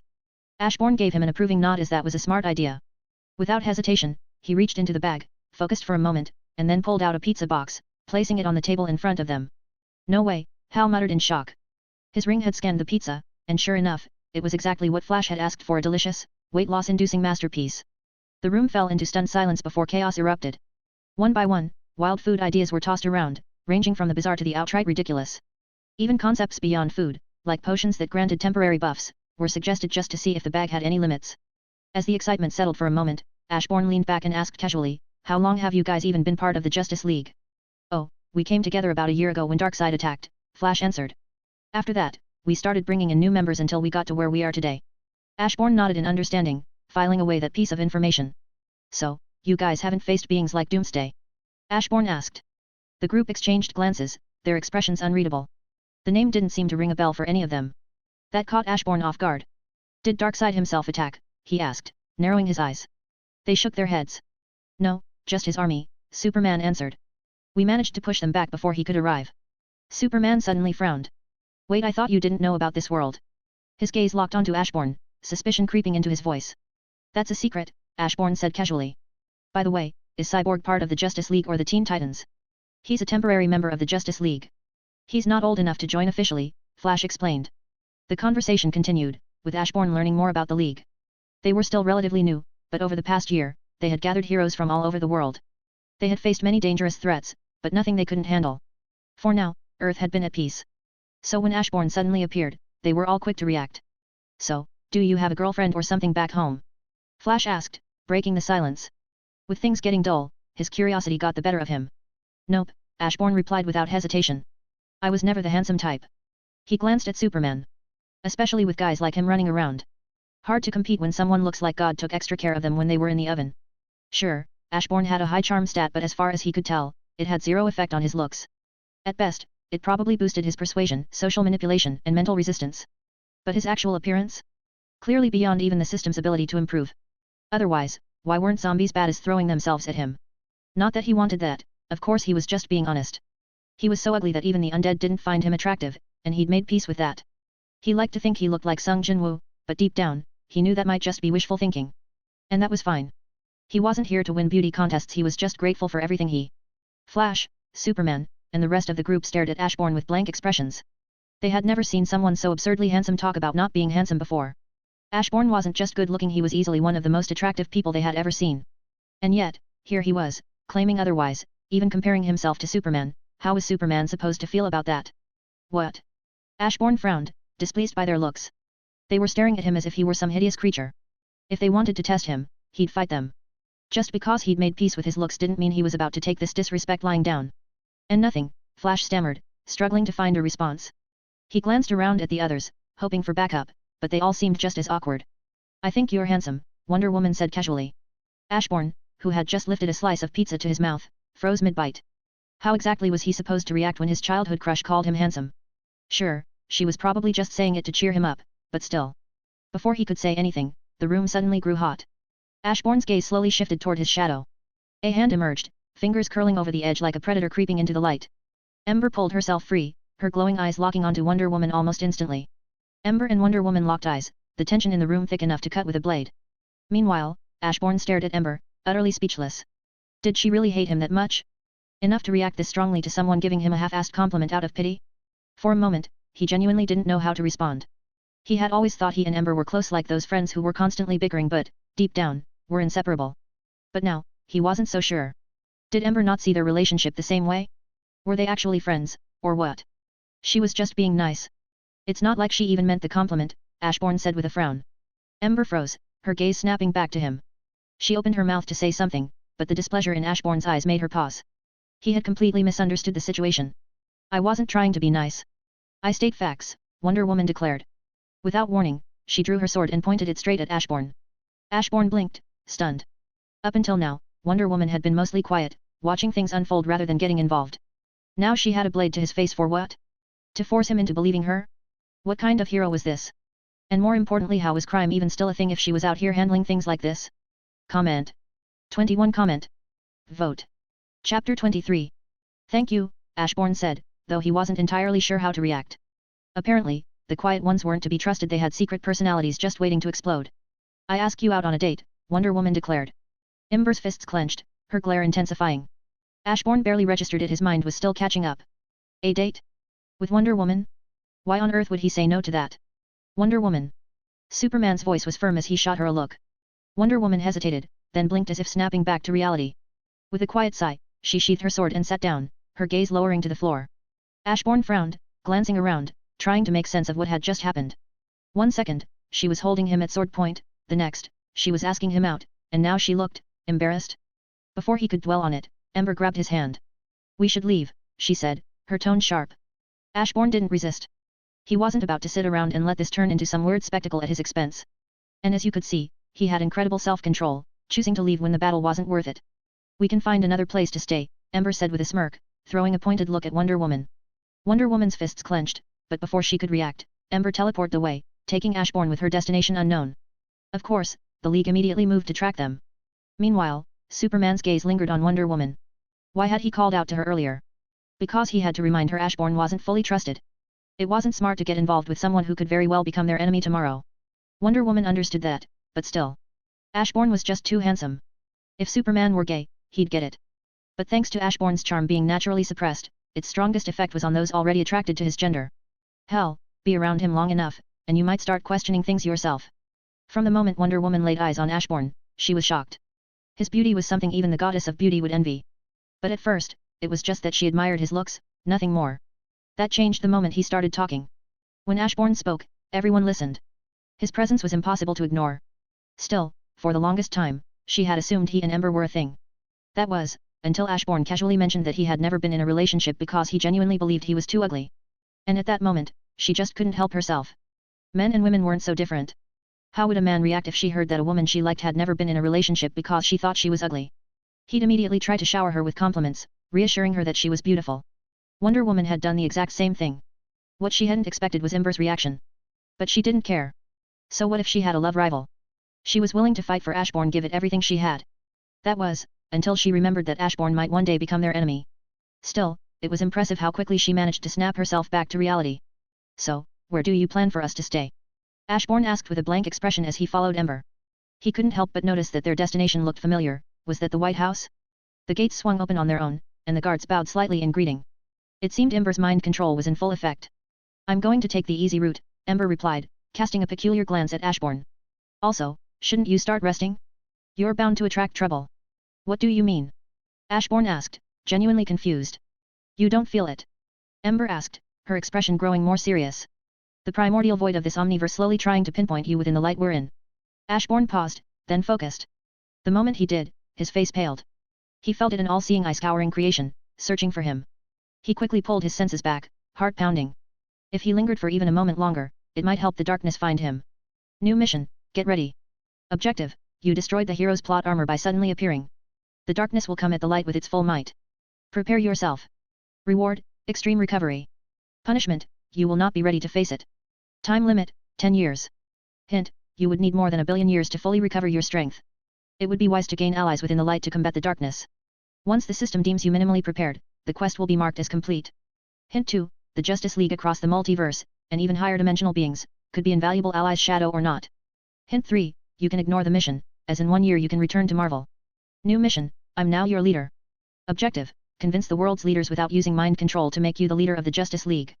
Reward, training dimension. Punishment, none. Fuck this shit. Ashbourne groaned internally. Can't I heal in peace? I thought this was supposed to be a vacation or something.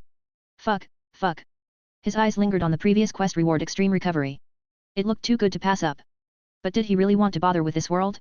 Well, the system is pointing me toward a way to survive. I guess it's time to charm my way into the world leaders' hearts. Sighing, he glanced at Ember. Remove the mind control on the president. She raised an eyebrow but did as he asked. What's going on? The dark-skinned man asked, standing up in alarm. His instincts kicked in immediately. Something was off. He turned, reaching to call for security, but before he could, the door swung open. He froze as Ashbourne and Ember stepped inside. We mean you no harm, Ashbourne said calmly. In fact, I'm here to show you a vision of the future. A future he had just glimpsed, one that didn't have to happen. Now, he intended to share that wisdom with the President of the United States. A vision of what? He asked, his voice wary. Before he could process an answer, the world around him shifted. He was no longer in his office. His breath caught as he looked around, disoriented until his eyes landed on 2 hands reaching for each other. His heart paused. On instinct knew the scene. One hand radiated darkness. The other is light. The eternal struggle. Heroes and villains, locked in an endless cycle of good and evil. It was why no matter what happened, villains who should have died always returned, and why the same was true for heroes. The battles waged on Earth were nothing more than reflections of the greater war between the darkness and the light. But then his heart skipped a few beats. The darkness was winning. Slowly, it swallowed the hand of light, creeping over it like an unstoppable tide. For a fleeting moment, he saw an illusion of the multiverse of Superman, Wonder Woman, and every hero falling before their enemies.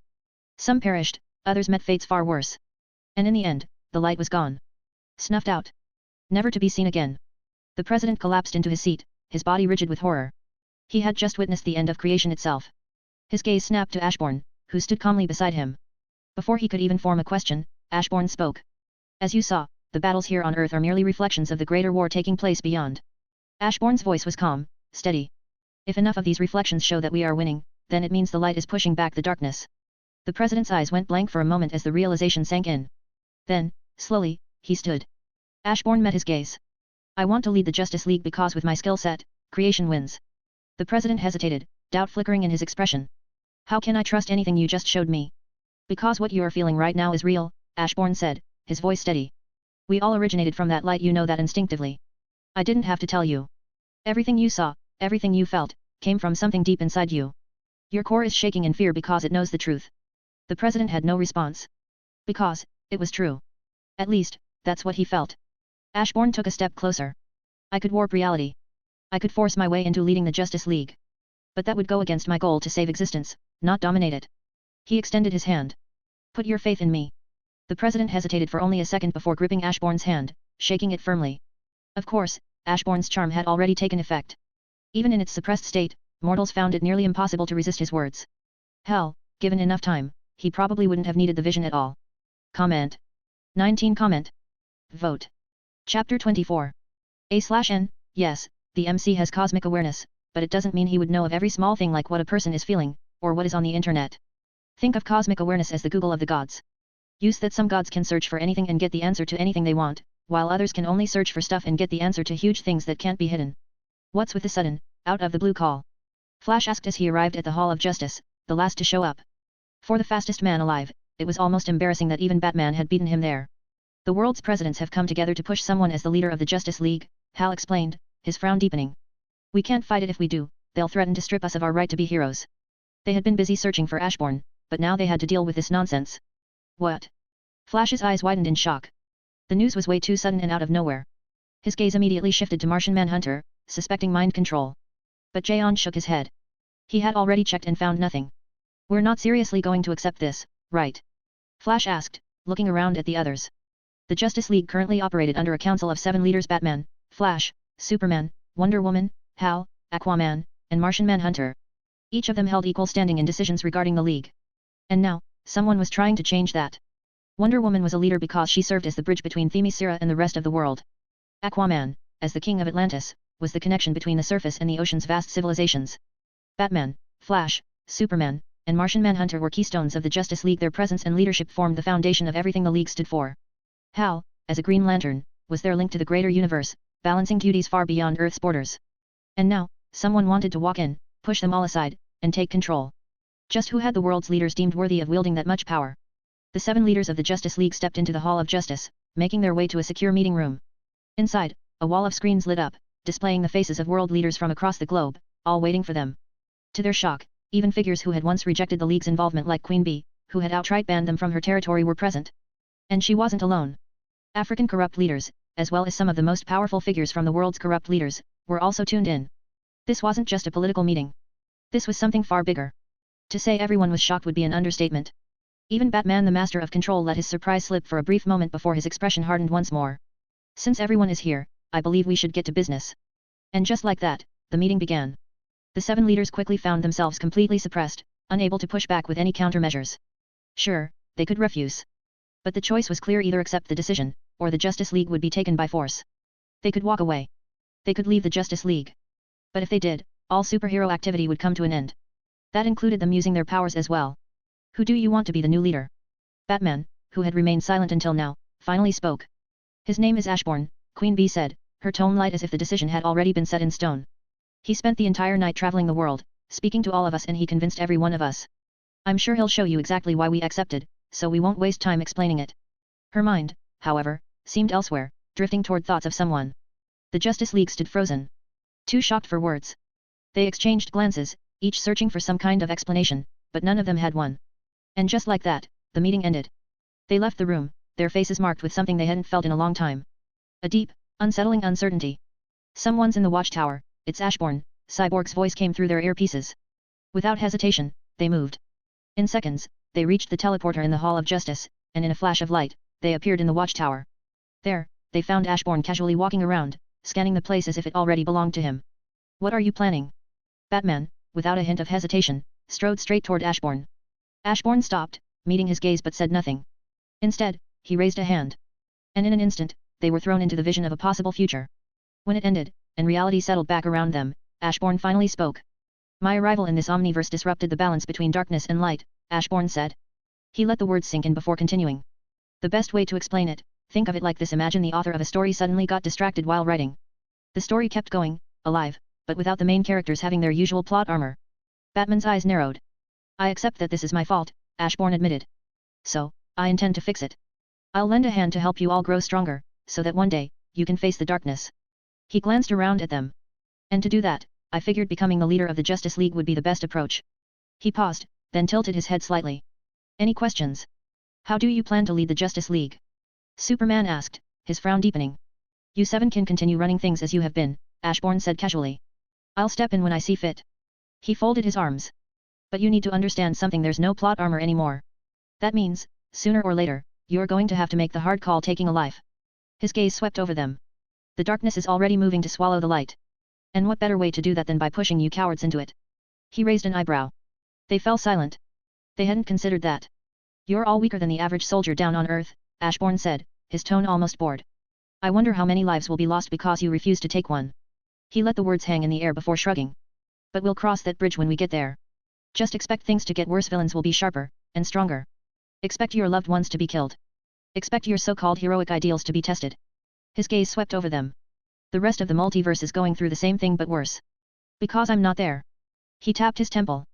But I am here, and I'm sure they can hold out until we get to them. He clasped his hands together.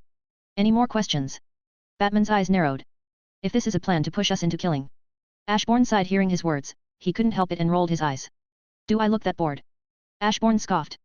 Secondly, I've been given full authority by the world leaders to kill whenever I see fit.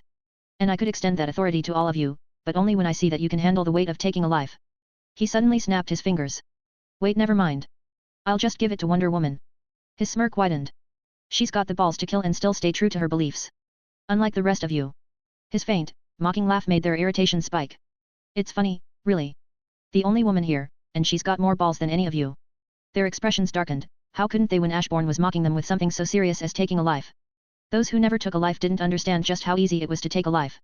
The first time it would weigh heavily on you, but the second time, it would lighten. The more one killed, the lighter that weight would become until one finds that killing was the answer to everything. People look down upon them for not killing, but have those who look down upon them ever taken a life? Comment.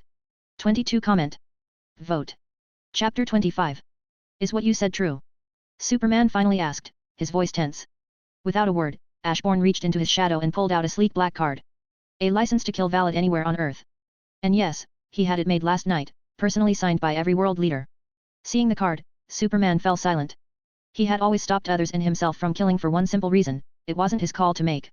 Superman didn't interfere when governments sentenced criminals to death. He didn't challenge the system. His role was to enforce the law, even when he knew deep down that the people making those laws weren't always right. After a long pause, he spoke, his voice softer. Everyone is capable of changing, you know that. Ashbourne met his gaze and gave a small nod. Indeed. Ashbourne said. But twist metal too much, and it's bound to break. He met Superman's gaze. Sometimes, what we see is the best we're ever going to get. Sure, there are villains, here on Earth and out there, who might change for the better one day. But many? They never will. His eyes flicked toward Batman. Take the Joker, for example. In my opinion, the only thing Joker truly fears, is Batman disappearing. Meaning, the only thing keeping him the way he is Batman himself. Ashbourne crossed his arms.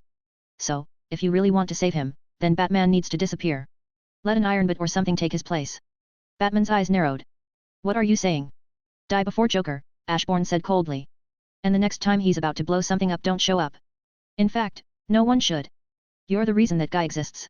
His glare bore down on Batman. Every life the Joker takes from this point on? I'm putting them on your head. His voice didn't rise, but the weight behind his words pressed down on the room. You could have stopped that mad clown a long time ago. Even crippling him would have made him harmless. But for some reason, you're harsher on struggling minions, people forced into crime just to survive, than you are on him. Silence. No one said a word, for they had never thought they would see the day where Batman would be put in such a position. I'll be watching you, Ashbourne continued. 3 more strikes and you can forget about suiting up again. He took a step closer, his gaze unyielding. The fact that you cripple people forced into crime while letting the Joker run free makes me wonder about you. So here's some advice: get therapy. Before I force you to. He tilted his head slightly. And you should know about my bag by now. I could pull out something that would make you spill your entire heart to a therapist. So do it on your own free will, or I will make sure you get the help you need. Then, his eyes shifted to the rest of them. Hal, Ashbourne said, turning to the Green Lantern. I'll deal with the blue aliens later. For now, I want to get everyone ready to be equipped with a lantern ring, one that suits their abilities. Then, his eyes flicked back to Batman. And one more thing: conquer that fear. His voice was firm but not unkind. Fear itself isn't evil. It all depends on who is using it. With that, he turned to leave. Well, I'm out. Got a list to make. He took a step but then paused, glancing back at Batman. My money, and the keys to my new home. Batman silently handed him a card and a key, the latter attached to a small piece of paper with his new address written on it. Ashbourne took them, gave a nod, and walked away. Ashbourne said nothing else. His shadow twisted, forming a dark portal before him, and he stepped through. A moment later, he emerged before a secluded mansion, far from civilization. A long, winding road stretched through dense forest, climbing up a hill to reach the grand 3-story estate. Why is Gotham always so damn dark? Ember muttered as she flew out of Ashbourne's shadow, eyeing the mansion. Ashbourne barely glanced at her before handing her a card. Here. Go buy whatever you need. I need to check what my shadows dumped into my inventory. Ember took the card, staring at it with a strange look. What exactly would she, the Phoenix Force, possibly need to buy? Ember simply slipped the card away, saying nothing as Ashbourne stepped forward and pushed open the door. As soon as he did, shadow soldiers rose silently from his own shadow, spreading out and vanishing into the dark corners of the mansion, and the nearby land, blending seamlessly with the surrounding shadows. Stepping inside, Ashbourne took in his new home. Dust coated nearly every surface, spiderwebs stretched across the high ceilings, and the air carried the scent of time long forgotten. Old furniture, belonging to whoever had once lived here, filled the space, each piece covered with white cloths, adding to the abandoned atmosphere. I want to throw everything out and start from scratch, Ember said. Ashbourne nodded in agreement until he realized Ember's definition of throwing everything out was very different from his own. She held out her palm, and the furniture began to warp and reshape itself. Ashbourne sighed. That's not throwing things out, that's recycling. Ember simply shrugged, clearly unbothered. By the time she was finished, the entire interior of the mansion had transformed. The walls and furniture radiated a deep, burning red, glowing like embers whenever the sunlight hit them. Ember turned to Ashbourne expectantly. What do you think? Ashbourne, looking vaguely sick, stared at the overwhelming sea of red. This place looks disgusting. With those blunt words, Ashbourne activated Shadow Monarch Force, and in an instant, the mansion's interior shifted, transforming into something far grander. Something that looked almost like a castle. From the outside, this place already had a castle vibe, Ashbourne said, stepping back to admire his work. So, I figured if people step inside, they should be greeted with something worthy of a royal castle. Ember glanced around, taking in the transformation. The ground was now covered with a luxurious red and gold carpet, intricate phoenix patterns woven throughout. Above them, ornate chandeliers hung from the ceiling, casting a warm golden glow that made the entire space feel rich and refined. Exotic plants lined the halls, releasing a unique fragrance that filled the air, subtly relaxing the body and lifting the spirit. It was amazing. She opened her mouth to say as much, then stopped herself as Ashbourne spoke first. I'm thinking of calling this place Grand Castle, Ashbourne said with a smile. Grand because, well, it looks grand. And castle because, it's a castle. What do you think? Ember stared at him with a blank expression. You don't like it? Ashbourne frowned. Maybe it needs more edge. How about Shadow Monarch Castle? No, wait, Shadow Life Giver Manor? Or maybe just Ashbourne Home? He kept rattling off more names, each one more ridiculous than the last. Ember's eye twitched. Just stop it, she said, cutting him off before he could go any further. Abyss Manor? No, this place doesn't really have a dark theme. Ember said, her eyes scanning the place while thinking of a good name. Something like Fireheart Manor or Phoenix Manor would fit better given all the phoenix symbols you put here. Ashbourne frowned, glancing at the intricate phoenix patterns woven into the decor. After a moment, he gave a reluctant nod. Yeah, that makes sense. Phoenix Manor it is, then. With that settled, he began walking around the place, casually pulling various items out of his shadow, and placing them where they belonged. Comment. 28 Comment. Vote.